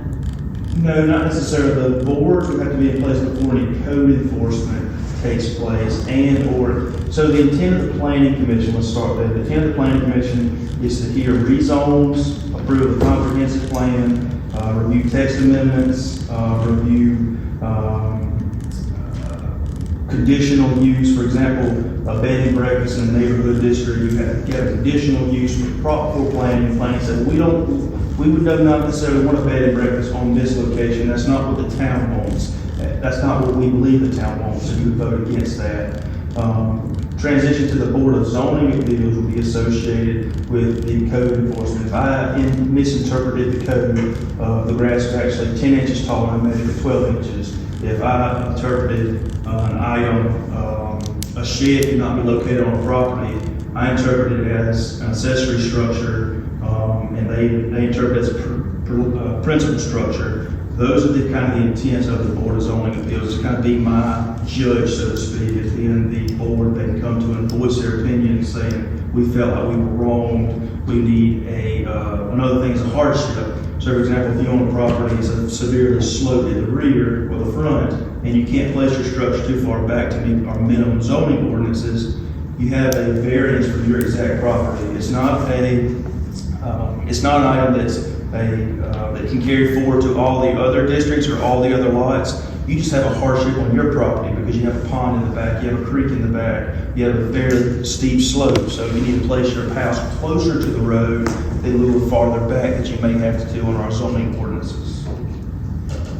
It's almost like without just having a single entity of being the authority purpose. You're presenting a council that can rule over our opinions, or if someone feels that we've interpreted something incorrectly. Okay, so you're not really affiliated or a part of the Board of Appeals, the zoning Board of Appeals, so far as the zoning reads. Your zoning is with what you do as far as like code enforcement and the planning and zoning. Okay. So a good analysis is the administrator. So like Mr. Case presented to you guys, he's drafting all he's presenting all the agendas, he's sending it to the public notices, he is sending the minutes to you, he is coordinating all this information to you. I'm doing that same thing for our planning members and our board of zoning. So I have to submit a public notice, have to post the property, have to do the mailings, have to present an agenda, have to type the minutes, have to follow all of our zoning to make sure it's compliant with our standards. So a zoning administrator may not be the I think that's what. correct terminology. Yeah, because I'm connecting that to the zoning Board of Appeals. No, ma'am. The Board of Zoning Appeals does not have we'll have to nominate a chair and a vice chair, but we are their secretary. We report to them. Okay. I basically work for them. Okay. So it's separate.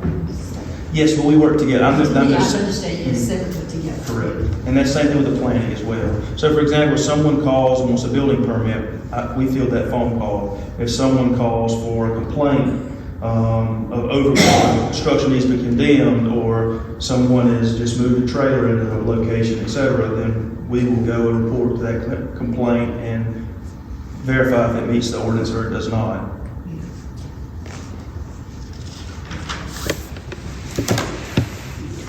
Any questions?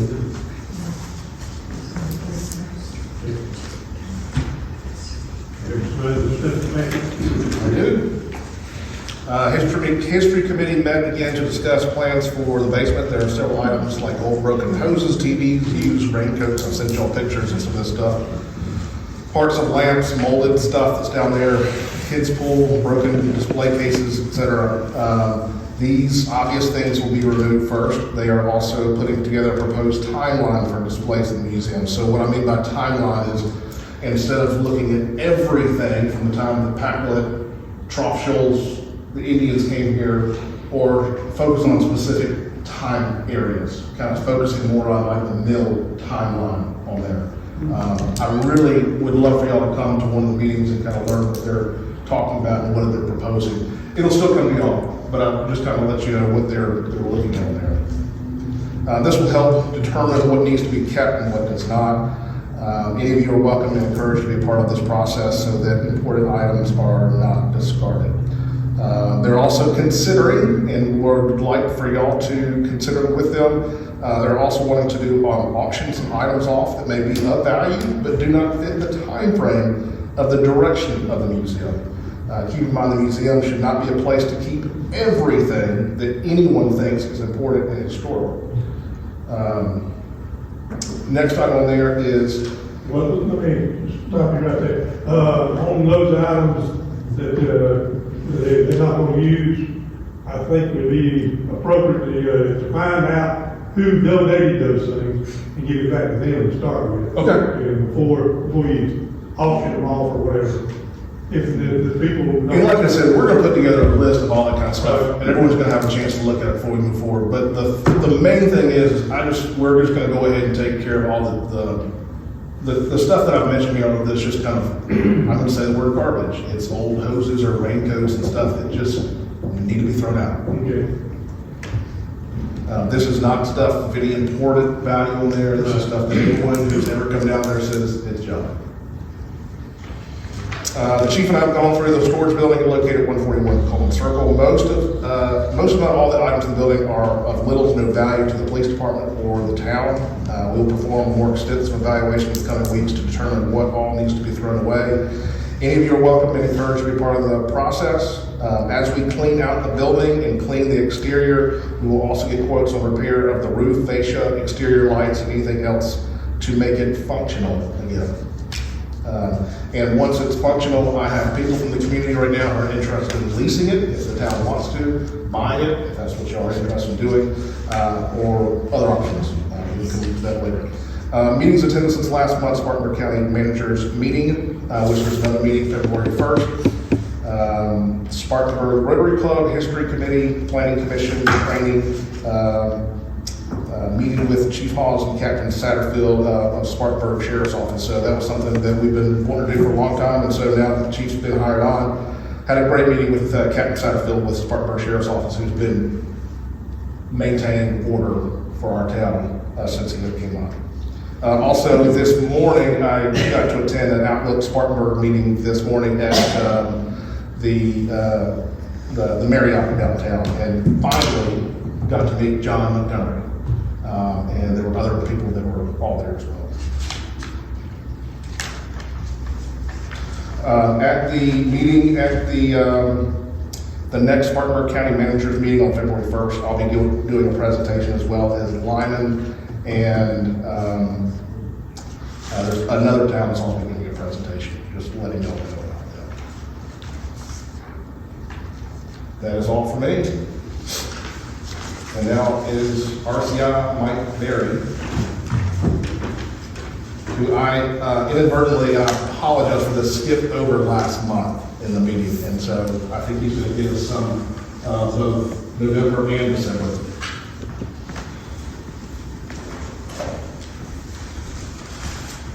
Thank you, Mr. Administrator. Just some items that we've been working on for November, December.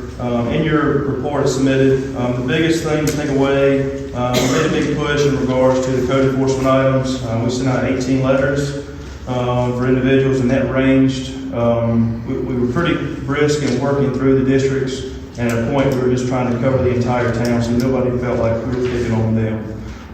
So I'm sure we missed some locations. That was not the intent. It was not intent to miss a street, but if we did, and you're here from your district, please let us know, and we'll definitely visit that area. But we did, like I said, send out 18 violations, ranging from a lot of the overgrowth, trash, rubbish, structures need to be condemned. That was the main points of items that we saw, and we spoke previously, we were going to have a broad comb coming through. So some items that you might not say or may be argumentative in regards to why did he pick on that one this time, or why did he make a comment on this one, could be next time. But this was just a broad comb to come through specifically.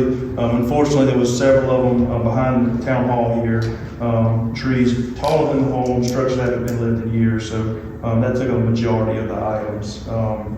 We had 5 undeliverables still waiting to get resolved. I've updated that list as of today on the items that have been delivered. Some items have been corrected without any further repercussions associated from us, which we're thankful for that. That's the goal. The goal is for the letters to be a awakening and hello, this is an issue, please fix it immediately. So some of these items have been fixed, and we appreciate that. Also, we've received a lot of phone calls in regards to, I want to fix this now, what do I need to do, how do I need to do this? And we're very willing to work with those folks, because that means that they care about their property, they care about living here instead of just ignoring our letters. So we're, like for one example, we were contacted, it was a house fire, and it had, an event happened in November, and with all the insurance claims and everything else, I understand the process can be very long. So I just asked the applicant and said, thank you for reaching out. I'll note it in the file, which I have, and is, contact you back in February fair. Would that give you enough time to get your insurance claim, get a bill or a contractor, and proceed, and we can touch base in February? We're more receptive to that. Of course, if it keeps on going, well, it's going to be another 3 months. It's going to be another 2 months. Well, you've got to tap the brakes. I've given you an extension of 3 months and nothing has happened. But we also ask to send that information, so it's just not crying wolf. Please send that claim from the insurance that you have submitted, that you are moving forward. That shows that you're doing something. Now, a lot of the structures that are quite obvious, nothing's happened in years.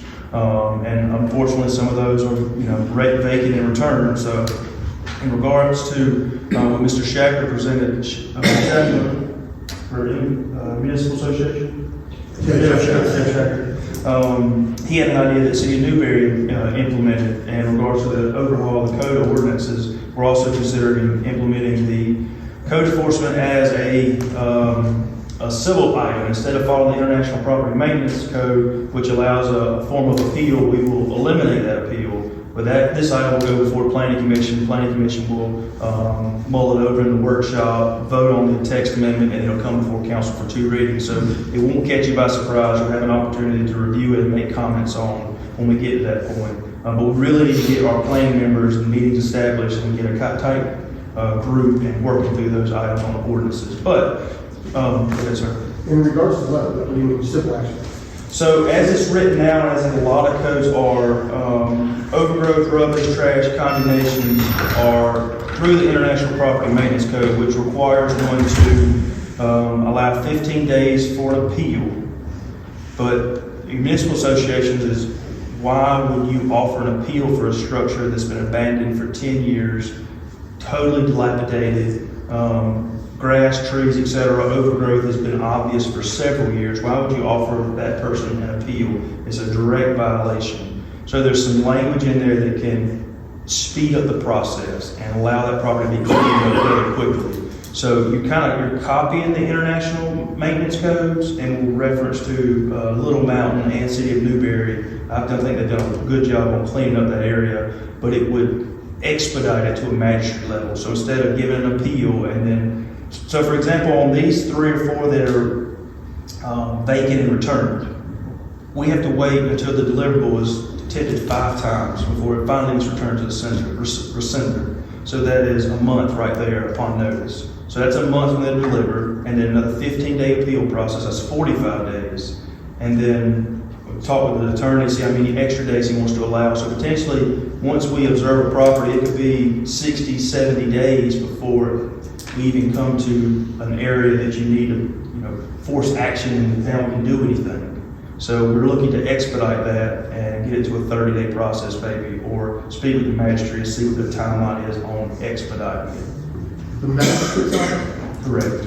It would be working with them. So another idea that the Municipal Association had was create something called, I think it was called livability court. So you're stepping outside and you're setting a separate session with that magistrate judge. And you're creating a livability court where it's once a month, and once every 2 months, and you bring all the items to that point for decision by the magistrate. So the main concern is, once you approach the magistrate, you have speeding tickets, domestic violence, armed assault, and then my grass is too tall. I just dealt with, a murder, domestic violence, unlawful carry, 70 and a 45, and now I have high grass. So the theory is it doesn't carry much weight. We're talking heavy items and you're talking about tall grass. But it's important. It's important to the citizens as well because it's a violation. So, and from experience, typically the judges kick it down the road. Let's give them another 45 days. Let's ask them to cut the grass. So by setting aside your own separate session, you're almost grouping all the items in one, and it kind of presents a more emphasis on the items instead of lumping it in with domestic violence or armed assault. It doesn't carry the weight of that. Does that make sense? Keep in mind, this is when someone absolutely refuses to do anything. We're not trying to, it's not a gotcha thing. The town's not trying to make money on this. A lot of this is education and let people know what's going on. These are people who are absolutely not going to do it no matter what until you force them to. I was thinking about an ordinance that we adopted not too long ago, allowing us to put, we can seek, if we, for houses that are vacant, we go cut the lots and keep them up. If we send our landscape contractor to clean up the lots, then whatever monies we pay that contractor, we can put against their taxes. That kind of deal. We decided that like last year, if I'm not mistaken. That's correct. They still have an appeal process. So they get to appeal to that if that happens. Did we do that? Not while I've been here. No, it was raised before you. Last year. Was it last year? I think it was the year before. The guy was. Regardless, so this will speed up that whole process. That's the goal, yes. So from from our 2 workshops with Municipal Association, it's streamlined the process, definitely.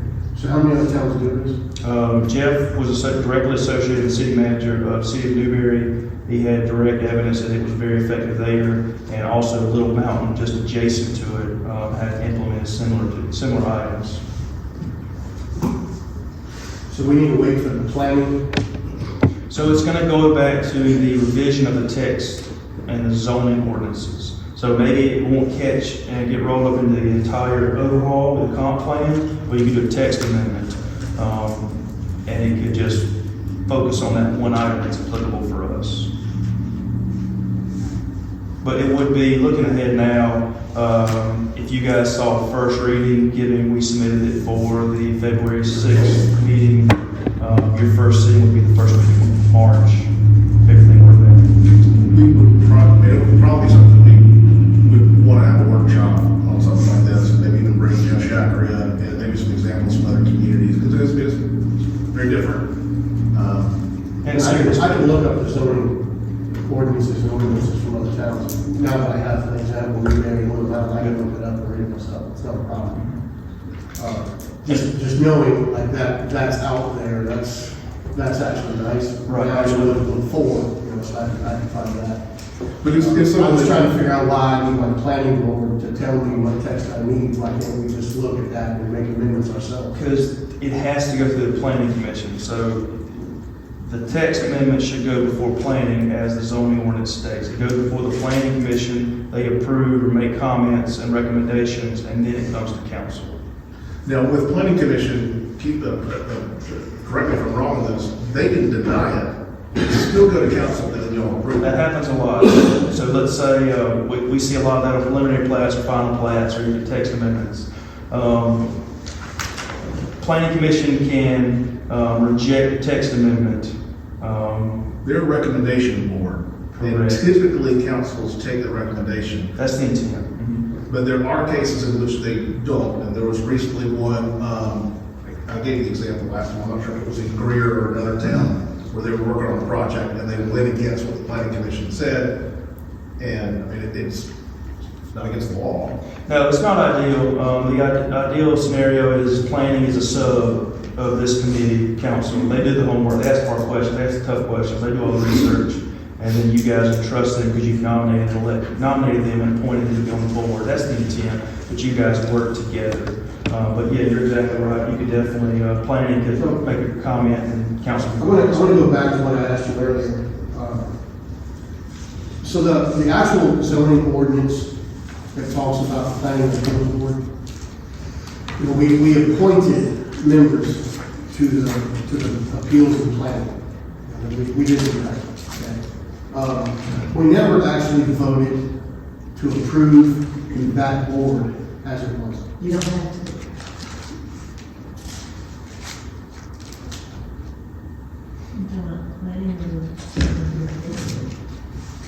Prospective planning commission members shall be nominated by a town council member and approved by the majority vote of the town council members present and voting. I know. Now that we're going this far, we're going to do things by the book with a zoning administrator. We probably need to make sure that we do the board the right way too. See, From the beginning. where I was confused, because the zoning ordinance mentions the zoning administrator. So that's why I was connecting it with the zoning ordinance and the boarding the zoning appeal. Once it goes below me, then, I want to make sure it's right. But when I'm reading, we haven't done it correctly. I actually told Patrick this back in November, and we still haven't got to the point where we're going to vote to approve that planning commission. What section is that? You're not full force yet, so. Agreed, but we have more than what the quorum constitutes, and they've already had meetings, which No. have not. No, they have not. The planning hasn't? They have Has not. the appeal? Neither one of them. Neither one. Neither one. But you guys have met, An official meeting. That's but you've met. But no action has been voted upon. But you met, and you had training. And the training and. Did you have We an had agenda? No, there was no agenda. It was not a formal training session. It was not, So members of the board met, but it wasn't formal. So the training offered by the Municipal Association, Jeff Shacker, It was not part of their orientation, it was not part of their continuing education. The information presented was what is planning, what is board of zoning.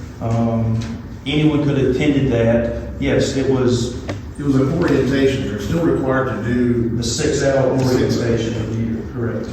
but they're still required to do another six. It's 6 hours, correct. That the 30 minutes, 40 minutes.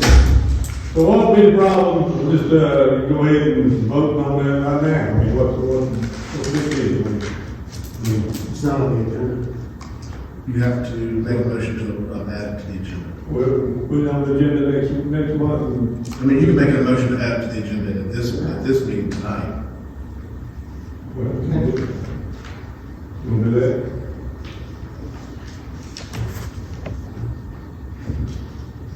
You wait, I say do it and you get it. Well, I make a motion to amend the agenda for tonight. I second. Now that we're already at the zoning administrator's comments. To add a discussion, or to add an approval on, I'm sorry, to formally, approve the planning commission and zoning appeals. The appeals board doesn't have to be voted to be approved, only the planning commission. The appeals board will just, they're nominated, but it doesn't actually say that they must be voted by council as a majority. To be Well, they've got more power than they get. Listen, I didn't write the ordinance. I'm just telling you. okay. We will go ahead and amend the agenda. Okay, we have a motion to amend the agenda. Need a second? I second. Motion made and seconded. Agenda to incorporate, council vote to approve the town, planning commission. All in favor? All opposed? Okay. Now we need a motion. Approve the planning commission. I make a motion to approve the current members of the planning commission. Let me read those out just so we can make sure.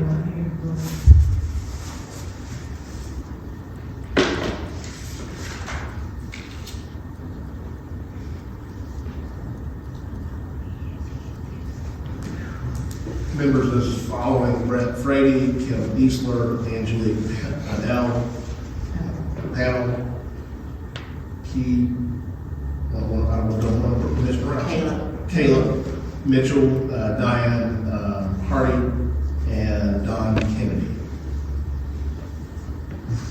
Motion made to accept those as planning commission. Need a second? Second. Motion made and seconded to approve the members of the planning commission.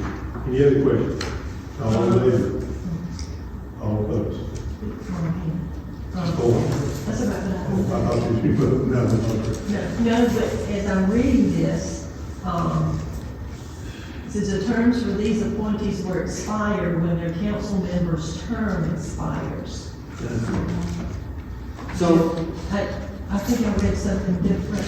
you did, so the I can't remember. Board of Zoning Appeals per our ordinances indicate, I'll just read it.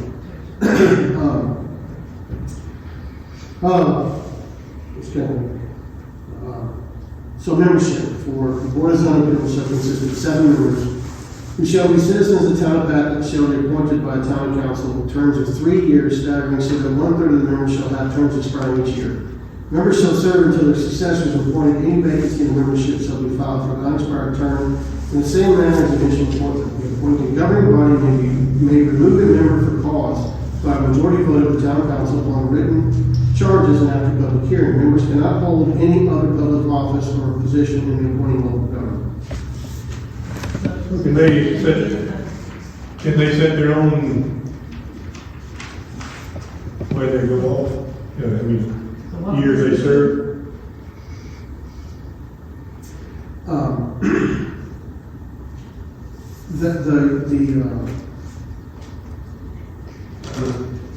This is the zoning appeals. Yeah, zone. We're not doing the zoning. No, but this, I don't know. No, if I this just started with the zoning because we were talking about. Yeah, this membership doesn't say and- whether it's planning or zoning. It So just I'll read the plan for everybody to. What chapter are you in? This is, page 98 from the zoning ordinance. Okay, that's right. On the town website. Planning Commission membership, term of office. The planning commission shall consist of 7 members to be appointed by the town council for terms of 4 years. Prospective planning commission members shall be nominated by a council member and approved by a majority vote of the council members. Okay, so this doesn't actually say it. Let me go to the next one.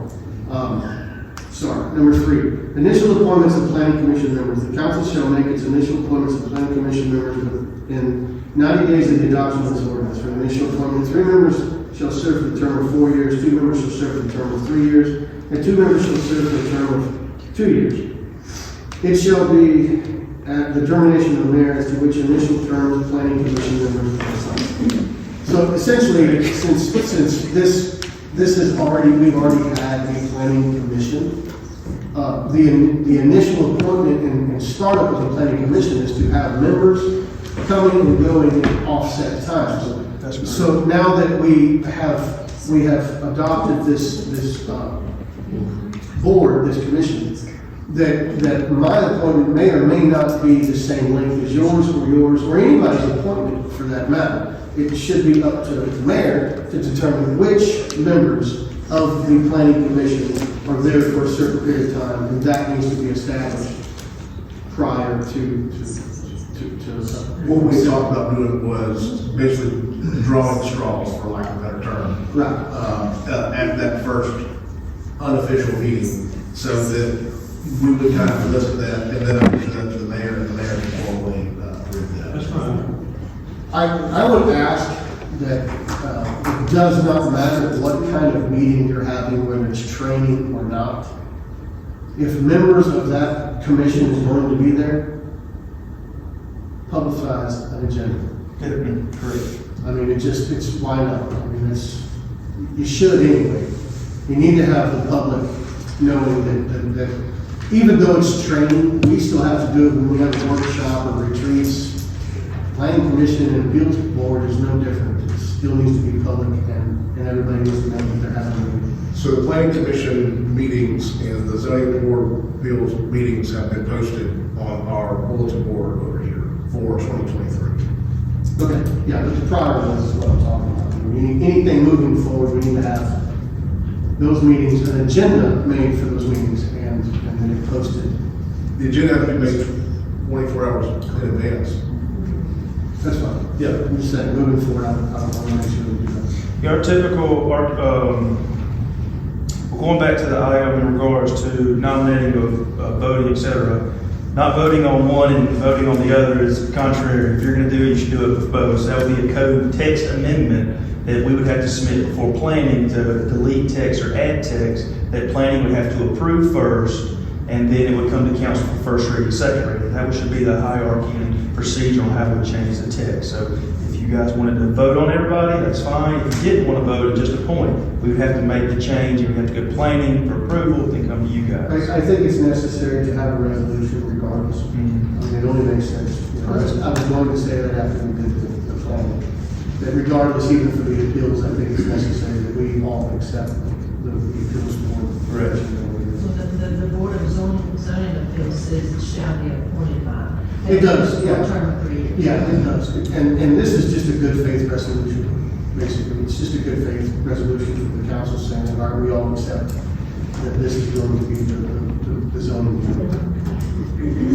Would you like to go ahead and formally do that for the? Yeah, I'll make a motion to amend the agenda again. We've already had the agenda to, from my understanding, it was motion second to add both those things on the agenda. Yeah, so that'd be, all right. So I make a motion to approve the zoning appeals board members. Gordon Erickson, Brian Bozer, Angela Pilgrim, Buford Smith, and Chris Harris. These are current ones, right? And yes, and if y'all would like to, at this time, there are 2 positions that are vacant, and y'all are welcome to go ahead and do that right now. Can we approve the board as it is since we have a quorum and then just ask the people in the next meeting, or? Yes. I think that's appropriate, right? You can unless there's somebody here that wants to go ahead and put somebody or add somebody else to that group. All right, Hood had mentioned a couple people that he's not here, and I don't want to say his people's for him. I don't have anyone else at the time. And like I mentioned before, it does not have to be, we talked about Yeah, it can be outside of your we prefer it to be where you've got a representative from each district, but you don't have to have it. Okay, we have a motion to accept. Second. Any other question? All in favor? All, okay. Yeah, okay. You have anything else? Thank you, Mr. Mayor. Yeah. And one brief comment on that. Typically, these members and these folks that are on a 4-year term, that is a long time to serve on board. So the likelihood of folks coming in and out will happen quite regularly over a 4-year term. So I hope they will, but it's not likely that they serve out the full term. Just everything it's tough. It's tough. It weighs on you by all means in regards to being the bad guy at times. So those terms can come in and out. So for example, we have a town that, unfortunately, we've had 3 seats that just resigned based on council's rulings against them and et cetera. So I've got 4 folks that terms are going to expire within a month of year 2025. So although we do have 4-year staggers, it might not work out like that when we get into work into the operation. I think that's something we should look at. Amending. Yeah, that's correct. Going over all with the items.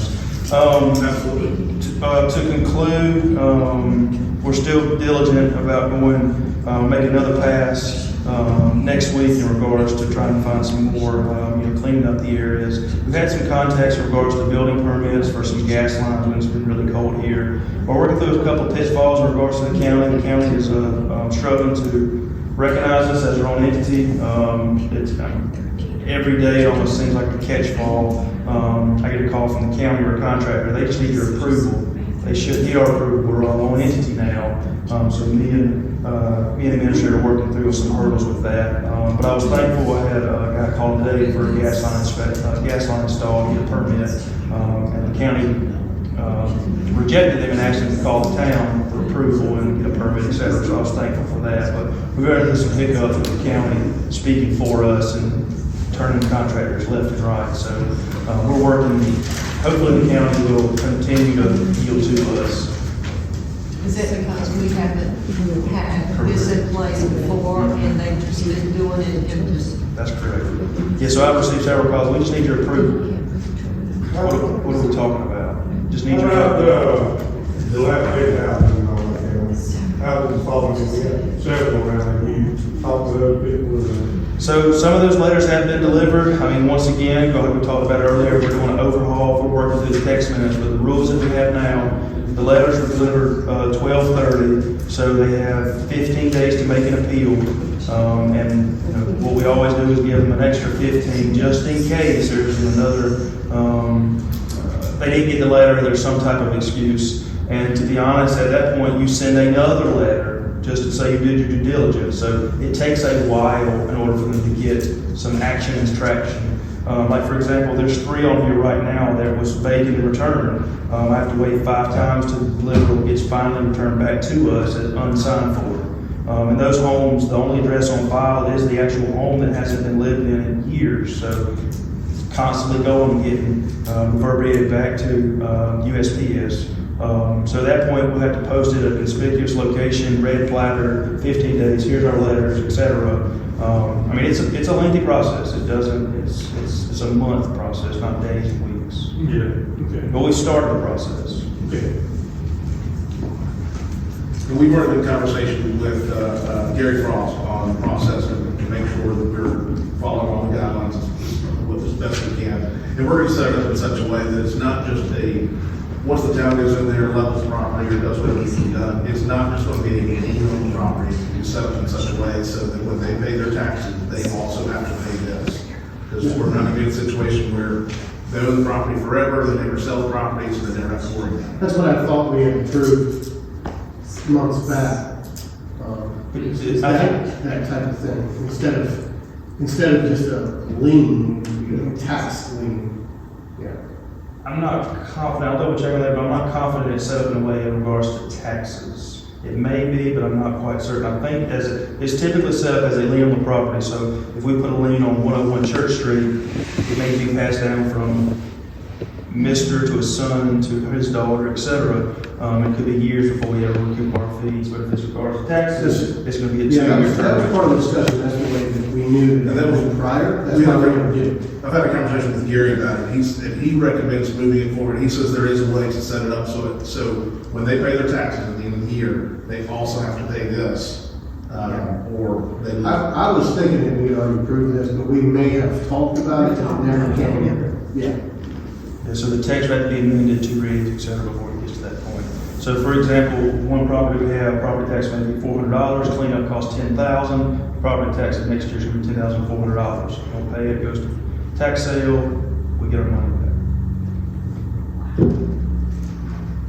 Okay. Thank you, Mr. Chairman. Thank you.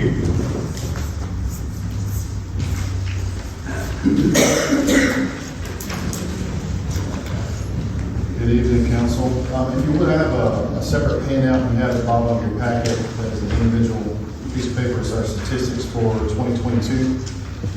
It's worded very specifically, it says call volume statistics on the front, in that if you look at some of these numbers, it would be easy to get worked up pretty quickly, but you have to understand the front side of this paper is what I would call our workload as opposed to our crime statistics, and I'll give you a good example of that in a moment. All calls through Spartanburg County through 2022 to our jurisdiction were 1,282 calls. Pacolet Police Department handled 1,039 of those. The Sheriff's Office handled 243 calls between the time they took over service in September until the end of the year. Some notes in that, what we look like we have the most of are disturbances within our jurisdiction, and I have included both domestic disturbances as well as generalized disturbances.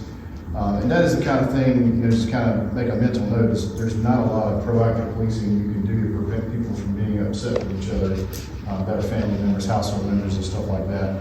100 calls of suspicious activity. And one of the points I want to bring out as far as understanding what I mean by this being a description of our workload versus our crime statistics. Here it says we had 33 incidents of stolen vehicles. Let's go ahead and turn the page over. If you'll look on the back side of the page, on the right-hand side under Group A offenses down close to the bottom, we actually only had 2 motor vehicle thefts. Okay, so 33 of those were reported through dispatch, and the officer had to respond, give service for that, but actually only 2 vehicles were typically stolen, according to the stats from SLED. And the stats in the back came directly from SLED. And the way that breaks down is so often on calls like that, people won't sign a warrant on a family member, or it's not actually a vehicle theft. It's something more along the lines of use of a vehicle without owner's consent. And in order to prosecute that and become an index crime and be reported, they have to actually sign a warrant on the person who did that. And it's typically not something that people are willing to do. So look at the front side of the paper is our call volume for what I would consider and call workload. And then the back side is the actual crime statistics. Year for year since 2020, there was an uptick in crime in general in 2021. Overall, there has been a percentage decline on almost every index crime that were reported here from SLED for the calendar year of 2022. This is right in line with other municipalities in our region, and most specifically other municipalities around the country that have the same population level that we have, the same density we have. So things are right on line. There's no real surprises to me. I just want you to understand the difference between what's reported and what actually ends up being a crime that is reported to SLED. I apologize for the size. That's the way SLED gave it to me. It's kind of difficult for me to work with their format that they had, make it larger. But I have a very large handout. Any questions on that, Alfie, before I go to other notes? Yeah. So the numbers that are here are these just calls? On Or is this the, conviction? on the front side? The little side. On the little side. These are actual crimes that will be considered index crimes. So if someone went to the FBI crime statistics reporting site and said, what are the crime statistics for Pacolet? These are the numbers they would get. All of that is reported to SLED by law, and then SLED submits those and provides that information to the FBI or us if we request it. Okay, so if there's I see 0 on complete right to college. And I know that can be inaccurate as possible. I mean, that's very inaccurate, that's the juvenile is. Correct. That is what SLED has. They can So only, who would be the reporting agency to this list? Would that be you or would that be the sheriff's department, 911? whoever answers the call. During the sheriff's office time to provide service in September, it would be their responsibility. For us going forward, any call that we handle is our responsibility. And the way that works is the ORI, the identifying number for each particular agency, whenever you enter that into the system, it is mandated by law, we transmit it to SLED within a certain period of time. They log that, they house the stats, and then they provide that information to the FBI. So they have to input it. Yes, ma'am. So it's reasonable to say that these statistics are not accurate. There's a variance here. I don't think it's a Y variance. There's a variance in between what happened in August and September, just because of the things that were going on. If you know of particular arrests that happened or crimes that were charged that were juveniles, it's not on here. I'm not really sure how to rectify that previously. I can just tell you from here going forward, it'll be taken care of.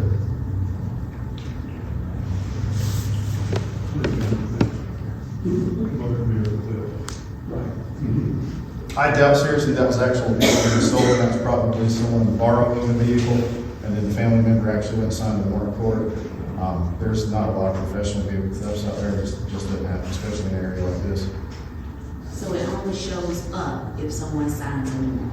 For use of vehicle without owner's consent. That did actually happen.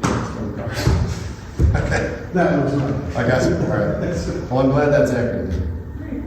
But that's just a good example. I want to show you the difference between the workload and the actual crime statistics. Because I know looking at the front side of that page, it can be concerning quickly. And just so we know how to read it, so reported and received it, so then when it says cleared, what does that mean? It was cleared of the wrongdoing, it was cleared of the charge? Cleared is it was either cleared by arrest or cleared by exceptional circumstances, meaning the offender died, the victim declined to prosecute. There's a really short list of exceptional clearances, but primarily that means if someone's arrested for that charge. That's what cleared means. Yes, ma'am. Cleared means I was arrested. So around 28% of the crimes committed are cleared. And that is on par with the national average. The national average is between 28 and 33%. For property crimes, it's always under 30%. 28.4% Yes, sir. crimes committed are cleared. Yes, sir. In that range, that 25 to 35% range. And let me make sure I understand this. So the reporting is, I call in, I say there's been an aggravated assault, but the police officer comes out there, actually writes something, that's a clear. Yeah. No. It would require a suspect being arrested for that particular crime or that investigation that was open, or an exceptional clearance. Okay. Which is offender death, victim declines prosecution, something of that nature. Okay. These are really typical numbers. I know it's surprising, but especially for property crime clearance. Property crime clearance, a really good property crimes unit doing investigations is hovering around 30 to 33%. Any more questions on these?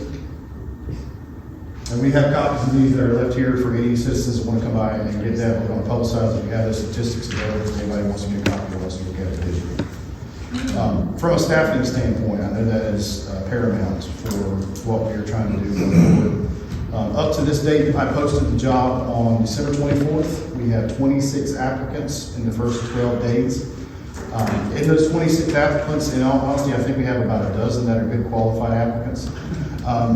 Like we had talked before, when we were getting to know each other, as I suspected, there really aren't any candidates applying that are currently certified. That is relevant in that once we start bringing people on, it's going to take 4 to 6 months before we have an operational police officer. We have no control over that.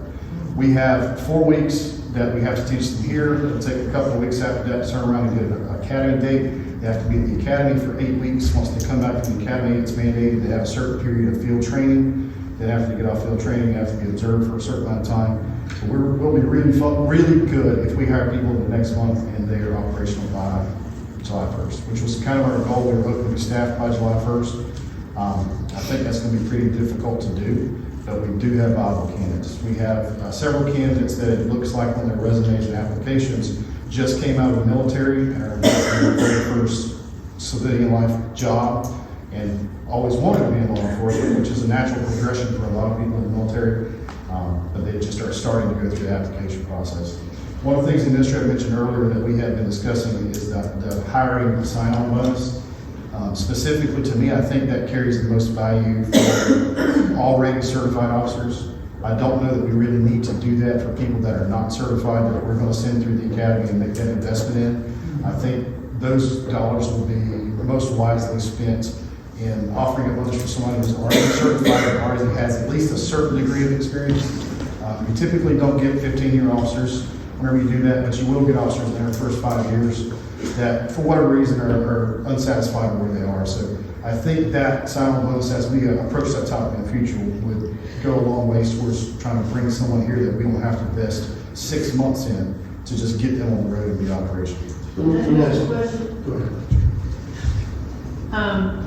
And I don't know necessarily if you would use the word contract, but in offering someone a bonus that way, is there, I guess, contract, or if there's another word for it, that they sign to say, yes, you know, along with this bonus, so they don't get the bonus day, they're here 6 months and they leave? Yes, ma'am. The way we have structured it, and I feel will be most valuable, is, for example, if we were going to do a $2,500 bonus, $500 first year, $1,000 second year, $1,500 third year. Oh, it's Yes, ma'am. It would be a staggered and staged thing, and so. Oh, okay. Well, you know where I'm going with. That type thing is, in this state, there's a 24-month golden window. And that being whenever someone comes out of the academy, for the first 24 months of their career, if they move to another agency, the agency that then hires them is responsible for repaying the agency they came from.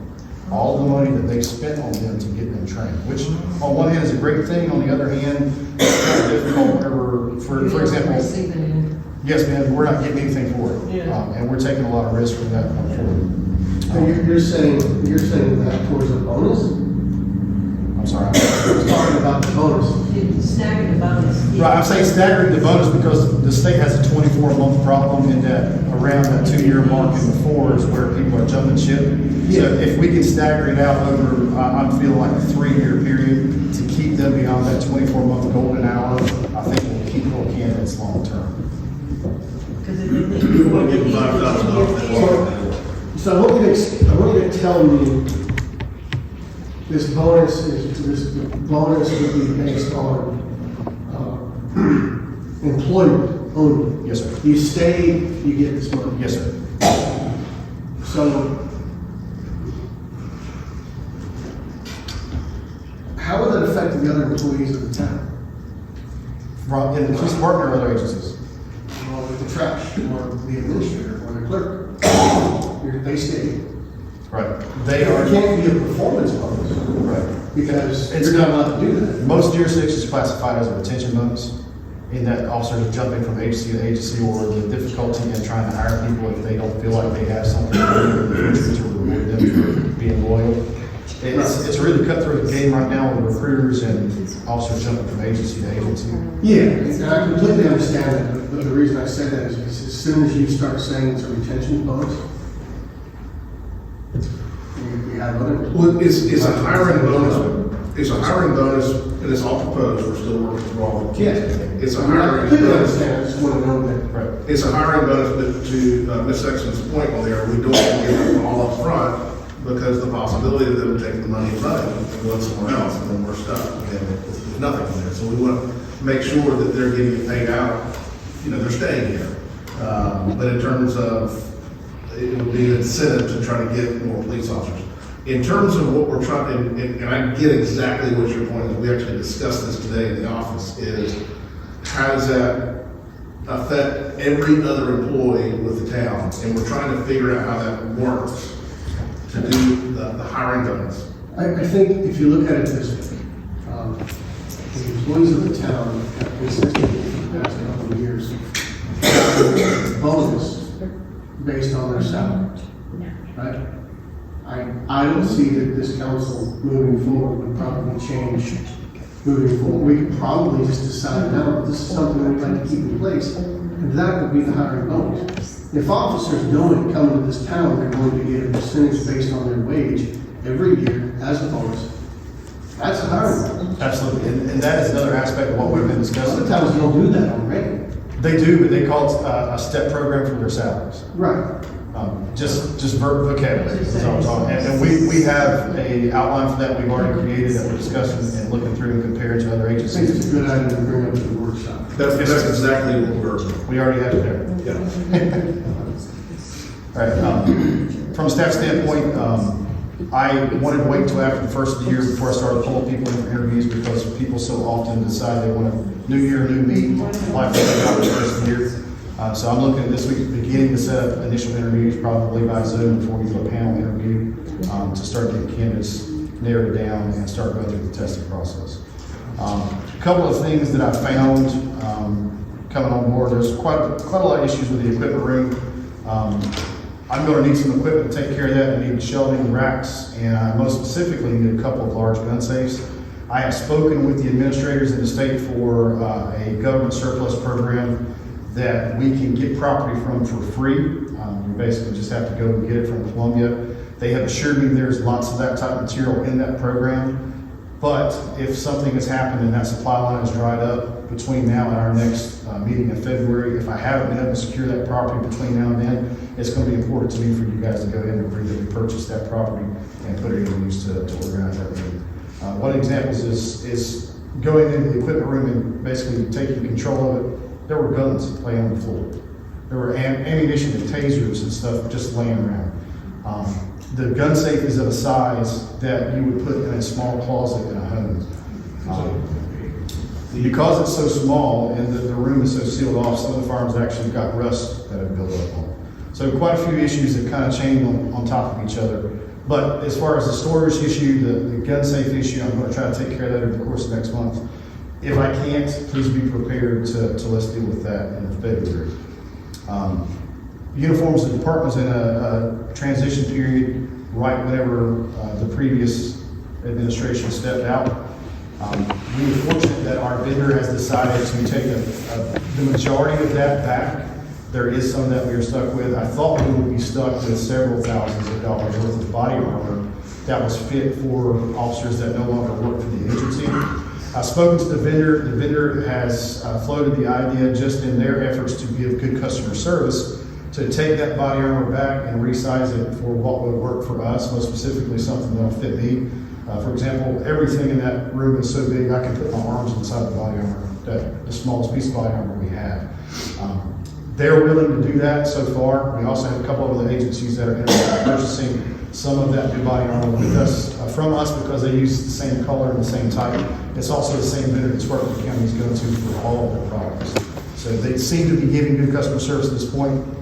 So that's not as big of a concern as I thought it would be, because that's a very large investment for the town.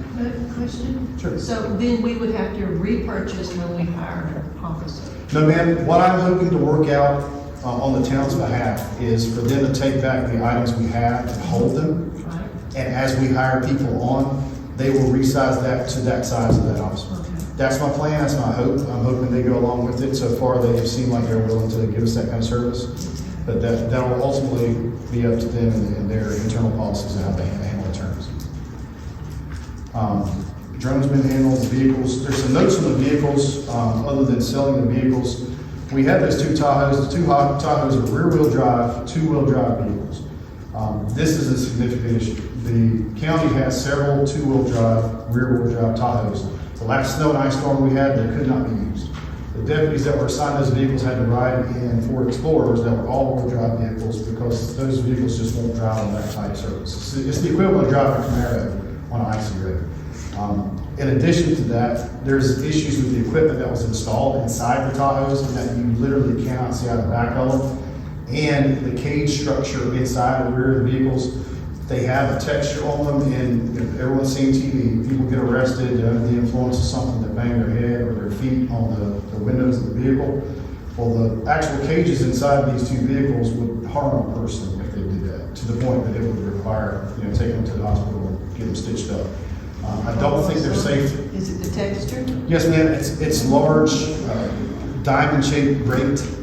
It's metal, and it's such a large hole, trying to make it so that you can see through it, that it basically flesh will penetrate in, and it's just like a cheeseburger. on human flesh. So is this something that the upfitter installed on the vehicles for us? It is, but it was chosen by the previous chief. It is, he specifically chose equipment different than every other vehicle in this county. I don't know why, but the fitter that installed it said no one uses this equipment. This is the only vehicles we've ever installed it. No liability whatsoever because they don't really agree with the installation of it or what? On the upfitter? Yeah, I mean, the upfitter installed it, you know, so I mean. Right. That's still just doing. Why would they be allowed to install something that is not safe for anybody? I just don't understand. Right, they don't make the product, they just install it. Gamber Johnson is where all the stuff for the interior of those vehicles came from. And it's just something to think about in the future. I don't really think it's safe to transport prisoners in the backseat of those vehicles, as well as the two-wheel drive issue. It looks like we're keeping my attention. You're right. The aspect on those two vehicles, in talking to several vendors that handle those vehicles, they actually think if we sold those vehicles, we would make a profit. That's how in demand they are. So just something to think about for the future, some things I've noticed. Is that something we can do without auctioning cross agency sales? Are we allowed to do that? We are, but Because it's a police equipment or? we are, it's such a large ticket item. Literally every single agency in this county has asked to buy those vehicles. So again, we're back to that issue we talked about earlier tonight, in that if we sell to Woodruff, then Wilford is upset at us, or Duncan is upset at us. It's much better to just go ahead and auction it in whatever process, and I would prefer if we do that with those vehicles, we do a sealed bid and we handle it ourselves, so we don't have to pay that 10% commission. The reason the other vehicles are being sold that way is just they're so old, and it'll be such a headache to accommodate people coming that want to inspect the vehicles, or drive the vehicles. The state will handle all that. With the later model vehicles, it's something we can do ourselves to save a lot of money. One thing we may look at, and I just thought about this, is I'm wondering if there's a way that we can auction them off or get bids from maybe just Hartford County. I mean, that may be, or ones that we have agreements with in terms of the mutual aid kind of thing. Yeah, I would think it would have to be a sealed bid. Okay. It's still a little bit, but they're trying to work with the people that are in our area versus putting it off to everybody. Because, I mean, I like the idea of trying to get it to go to our neighboring groups that we work with on a regular basis, but I also want to be fair and by law and, work with everything out there. But we literally got the contacts from all the different agencies for all the deals, including the truck. I think that's something you should probably talk to Gary Frost. Find out what the legality of cross-agency sales. I know that, for example, the highway patrol can sell to a municipality. Oh, we can? Please. Yeah, Without auctioning them off. They can directly sell cross-agency. So whatever legality that they use to do that, I think that we can do the same. Instead of a public auction, it'd be to agency auctions. Yeah, And that's what he's saying, it's not that we can't. The issue we're looking into is we sell to one versus somebody else, and then we still have to work with everybody in this whole group here. They're tough. Would these be replaced? Yes, ma'am, and that would be an ongoing process in that the supply chain is still pretty slow, and we would not do that until we knew we had another vehicle to replace it and that would fit our needs, basically purchased and on the way.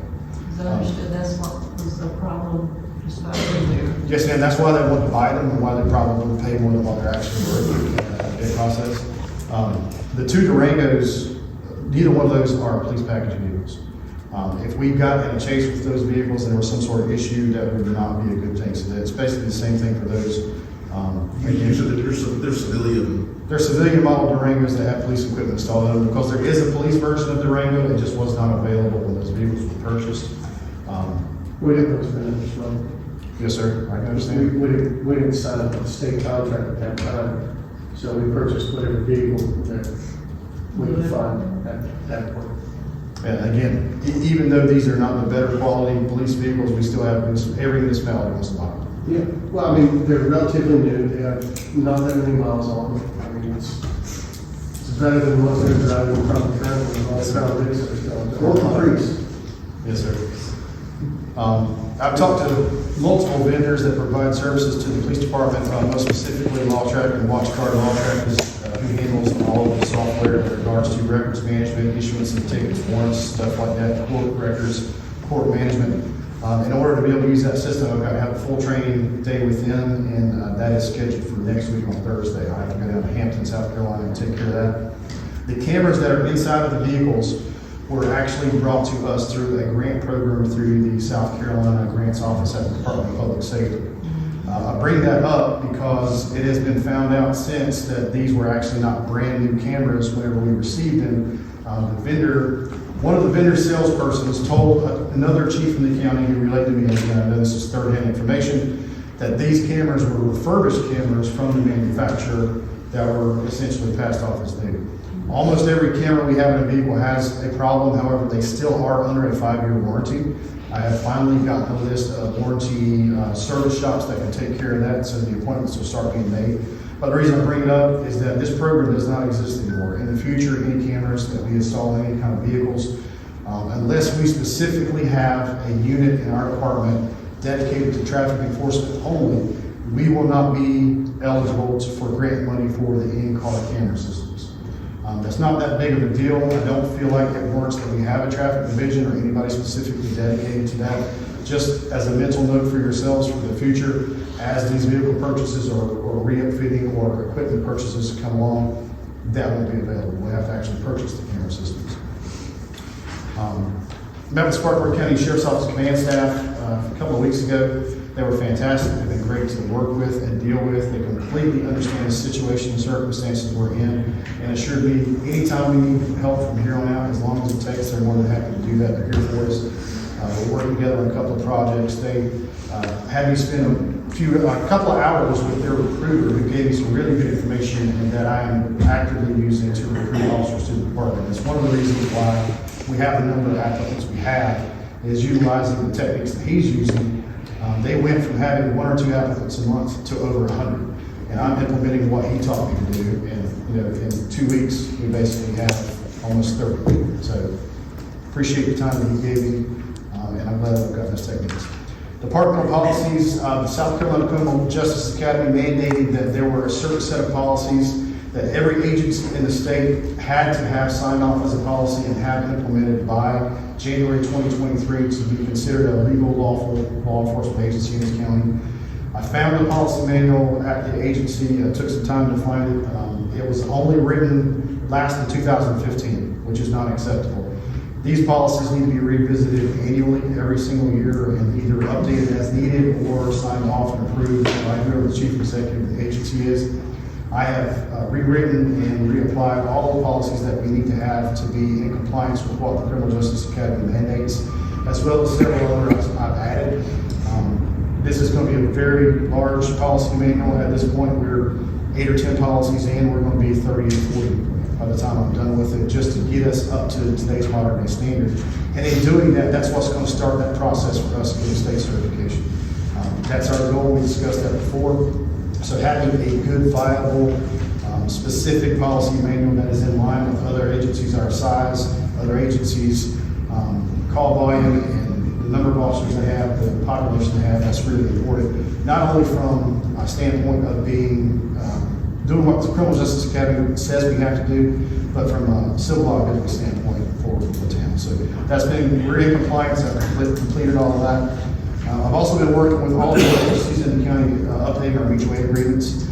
Most of those, I think, were just verbal agreements. We're actually putting that on paper now. I think that's something that will be valuable to us in the future when we have a festival, when we have a Christmas parade. Those municipalities will loan us officers. We will loan them officers to do the same things. They won't charge us anything. We won't charge them anything. That's a big part of the mutual aid agreement, because if we actually needed, for example, we were talking earlier, a drone or a bomb robot, that's going to come from the county. That's going to come from SLED. But as far as manpower to handle special events and other issues that come up, we're going to work with other municipalities, and they're going to work with us to make sure that it happens without any more streets now. I usually implement a program in the agency I'm working in I call it VIP, Visible Police Presence Program. Some of you may have seen it around town already, in that vehicles that aren't actively being used for police activity will be parked in businesses or strategic points around town, just to sort of give that omnipresence, that feeling. That has already been implemented. One of the things I've done is vary my hours of doing some patrolling at night, not just handling administrative duties at the police department. So I'm running the cruise lights in the car, blue lights at night, so that you see that there's a police officer around, you see the blue lights, you understand if there's somebody around if you need help. That will be a policy that will be written and implemented for future officers, that it won't be written in a manner that the officer has to have the blue lights on all the time, like some jurisdictions do, for example, Richland County. But it will be required for a certain period of time during each shift that they work to do that, especially if they're working in the evening time, to have those lights to patrol the area so that everybody can see that police officers are in their neighborhood. So he's driving the car with the lights on? Not the flashing lights. Those are strobe lights. What I'm talking about is called a cruise light. It's just a solid blue light. And there are many, like Gaffney City, for example, their officers are required to have them on all the time. We can give you a demonstration with his vehicle if you want. We've had several police interim chiefs do the same policy in the past. They basically just have one light on each side of the car that's blue. And his driving around has already gotten, we've already gotten phone calls from the community saying, we hired all the police officers because we're seeing them driving around town. Well, I never knew that. Yes, ma'am. And one of the aspects of that, officers don't really like it because they think, okay, if I'm driving to an active call, you're making me a big moving target because they see the blue light coming down the road. That's why my policy will have a variance in that they'll do it a certain time of day, but if they're responding to an active call that doesn't require flashing lights, those lights will come on. Right. In some communities, what they do is they have a spotlight that's on there, and they'll shine it around town as they're driving through, and it's a better policy than doing that, I think. Yeah. They do that in counties. I am making a presentation that, for lack of a better term, I'm going to call something along the lines of coffee with a cop, like you see half the other jurisdictions that I'm going to go around to neighborhood churches. We've already got several dates set up, several more to come, where I will essentially do a prepared presentation of what our capabilities are, sort of bringing people's expectations down to earth, because most people decide what they think the police should and could do by what they watch on television and movies, and that is not realistic. I like to show people exactly what we can do, the tools we have, the services we can provide. And then afterwards, more along the lines of a town hall meeting where anyone has any questions or concerns, we'll answer those and everyone's on the spot right there. I intend to roll that out the third week of January for the 1st. I'll make sure council has all of those dates so that any of those you want to attend, you can. And if you have somewhere in your district that you want it to happen, tell me, find the venue, find the date, and I'll be there to make it happen. So how are you gonna get the dates out?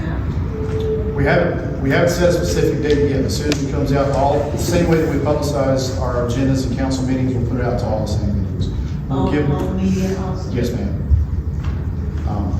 From a training standpoint, I have several training classes I've got to attend in the course of the next 5 months. Some of which are week-long trainings that I just can't put off any longer to maintain some certifications that I have. So there's going to be some weeks that I'm going to be basically working remote because I have to be in Columbia all day, every day for a week. And so a few things like that, just so you know. And one thing I did have on my notes, because it just happened yesterday, we spent a couple hours meeting with Judge Smith. It was a fantastic meeting. She is wholeheartedly on board with everything we're trying to do. We have a plan together to handle all of the open court cases that have been pending since everything basically came to a halt last year. We're working with her to schedule that and come up with a plan for that. When we do that, that will be publicized in the same way. It'll go to social media, it'll go to the news outlets, we'll put it on our Facebook. That way everyone will know the expectations of when we're planning to handle those and what to do. I appreciate Judge working with us on that. There's a couple of points that we talked about with her that will come up with other topics in the future, but we had a very, very productive meeting with her yesterday. I'm very excited to be working with her. Any kind of direct questions I can answer? I just have one little comment as far as like what I had just said, as far as, you know, the dates when you're gonna be speaking, I guess, with town churches or whatever. Because there are like elder folks and other people who do not have social media. Yes, ma'am. So how are they gonna know the dates that, you know, you might have this at the fire station or wherever, or the churches? How are they gonna find out where you're having this and they might want to attend? We can get it to the churches. I was planning to publicize it through the churches as well, their bulletins and their announcements and their groups that go around and visit. Yeah, okay. Chief Oz. Sir? It sounded like earlier you were maybe asking us to approve, in case you can't get shelving or vaults or gun safes for free, are you asking us to approve funds for that, or is that covering it? Not tonight, I'd like a period of time to try to secure that from that program without any sort of fund expenditure. If I can't, I will go ahead and do the bid process before the next meeting and it will be on the agenda. Okay. No, I'm like talking stuff, isn't that something that just comes from your budget? I mean, There's funding in his budget to be able to just approve this. go and do it, yeah, I mean, He can't because of the fact that, if it's anything over $500, it can't be spent. And that's one of for example, one case of practice ammunition is $340. I need, I thought he had his own budget. I do have my own budget, but According to your ordinance, your purchasing administrator, which is currently the town administrator, is the only one who can purchase anything from the town. I thought he's separate from that, I thought the police department He's was not. separate. and that's why it was important we've been discussing that, of raising that limit, because almost everything I'm doing is now kind of waiting a month at a time. The state law says something contradictory with what he's talking about. The So I state think it's law- essential that we look at the state law And I think and what you're verify trying, what the state law says per the police chief, municipal police chief, and his budget, because it says something different than that. I think you might be confused with sheriff's office. No, I know the difference between municipal chief and sheriff. So, I know that our ordinance says procurement, policies for the department. Once the budget is given to the police department, the police chief himself is responsible for that budget. And I know that our ordinances say something pertaining to that, but it doesn't actually say ever that the chief can't spend money to his budget from his department. That would make. It does say that under direction from the That can be verified. That would make any Yeah, sense. yeah, we can look at it and see. Just look it up, just to be I sure. remember, Chief Jordan had to I mean, because it names exemptions in the ordinance, there's exemptions like ammunition. If you need to buy $7,000 of ammunition, you should not have to ask for that. That's an exemption. That's currently not. There are exemptions.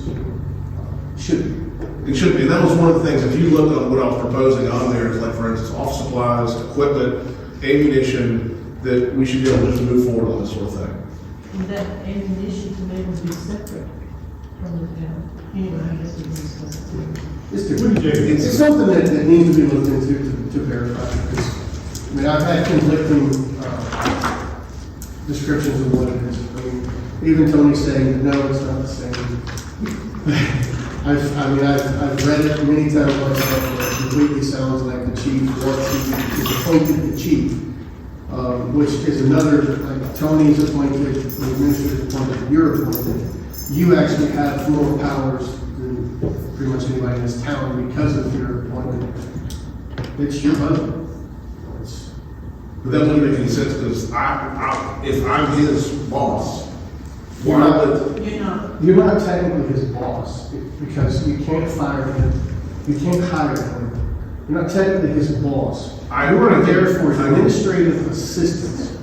I can fire him with the approval of council. But If but we the say, hiring fire is still done by the administrator. no, basically, when we say, all right, fire him, then you have to go. If you don't mind, I would prefer to have an attorney with us when we talk about this sort of thing, because just because you saying things, I want to make sure that it's by law. I'm fine with that. We got no problem. then we need to make sure Gary will be there when we have our workshop here. Any more questions for Randy? No, that's fine. Thanks. Okay. Comments? I have some questions. So I was looking at the budget that came in our council packet. You know, we've mentioned several times, it's been mentioned that we have not had police. We have not had a police department since August. And looking at the budget, I'd just like to know why the supplies, why the line items in the police department have went up considerably. So like, for example, in August, the supplies was 426, and now in end of November, it's $10,913. That was because of all those body armors and the outfits that they bought. They bought them in July, Right. They purchased, like the body armor was purchased or authorized, it's authorized by council, it's gonna be paid for by ARPA funds, but until they came in is when we actually had to pay for it. Yeah. Okay, so, They've what been you saying, ARPA funds was to pay for it? According to what y'all had approved, but a previous council meeting, I believe the body armor, I have to go back and check on this, it was gonna be approved by some, that was gonna be part of the ARPA funds. So it comes out of the budget, but it's ARPA funds. It comes out of the budget, it gets paid for by ARPA. Okay, all right, so that's the same thing as equipment? So $17,000 was spent on, body armor? Body armor and uniforms and all. Body armor and uniforms was $17,000. And there's other equipment that was purchased before that. Really? Can I get like a line item of all that stuff? Yeah, if you don't mind, I just like to, because that's ridiculous. And not that it matters, I just don't understand, so if you don't mind. There's no police officers. There had been no police officers, but even the retiring workers' comp and everything else got done. But So for not it's paying charged wages. different, it's charged like months after. I'm sorry? It's not charged that very month, it's like it's behind. So in August, it was, like, for example, workers' comp was $1,700 Yeah, they pay it quarterly. quarterly. So you pay quarterly regardless if you're paying wages or not. Well, that quarterly would be back. Back in, This is November, so November would have been for the last quarter. You paid the same amount as you would have the second quarter. I'll show you when we get through. Yeah, I just don't understand, I'm just trying to figure it out. Looking at the line items, it just didn't make any sense to me. I see numbers going up, but there's nobody actually working, so it's kind of like, what? Well, it's- I would hate to see $17,000 worth of equipment purchased. And it's no good. It's not an exciting thing to have custom-made body armor equipment come in for officers who don't want it. It was not an exciting thing. But Chief Hawks is working out a way to mitigate some of that as much as possible. It opened, you knew to have officers. They still, they never things. Actually, I was asked to invite all town officials to, if you're familiar with it. Yeah. There's a new school superintendent for District 3, Spartanburg. She's doing a meet and greet at First Baptist Church on the 17th 17th. at 7 o'clock. Yeah. Is it the payment life center or their payment life center? I'm sorry, at 6 o'clock. 6 o'clock? Yep. So it's open to the public, but I was asked specifically To to be, invite council. everybody's invited, and to meet here. She's the new superintendent of District 3 schools, and she's gonna start work. I think she's already started a little bit of work, and she's going to meet and greet a lot of people, and, in the district, and she wants to meet, in all of the, municipalities and all. So, We'll have representatives there and some like refreshments. get to know what you're about.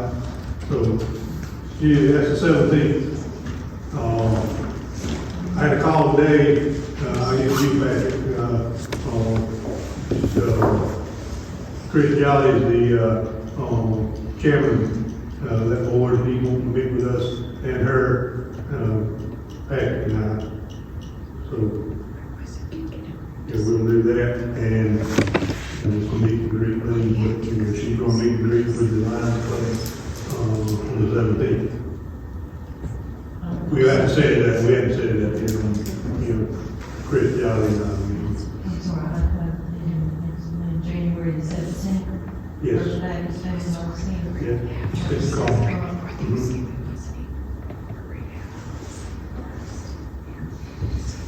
They're pretty, from what I understand, they're pretty excited, to have her, and it'll be good meet and greet with her. Anything else?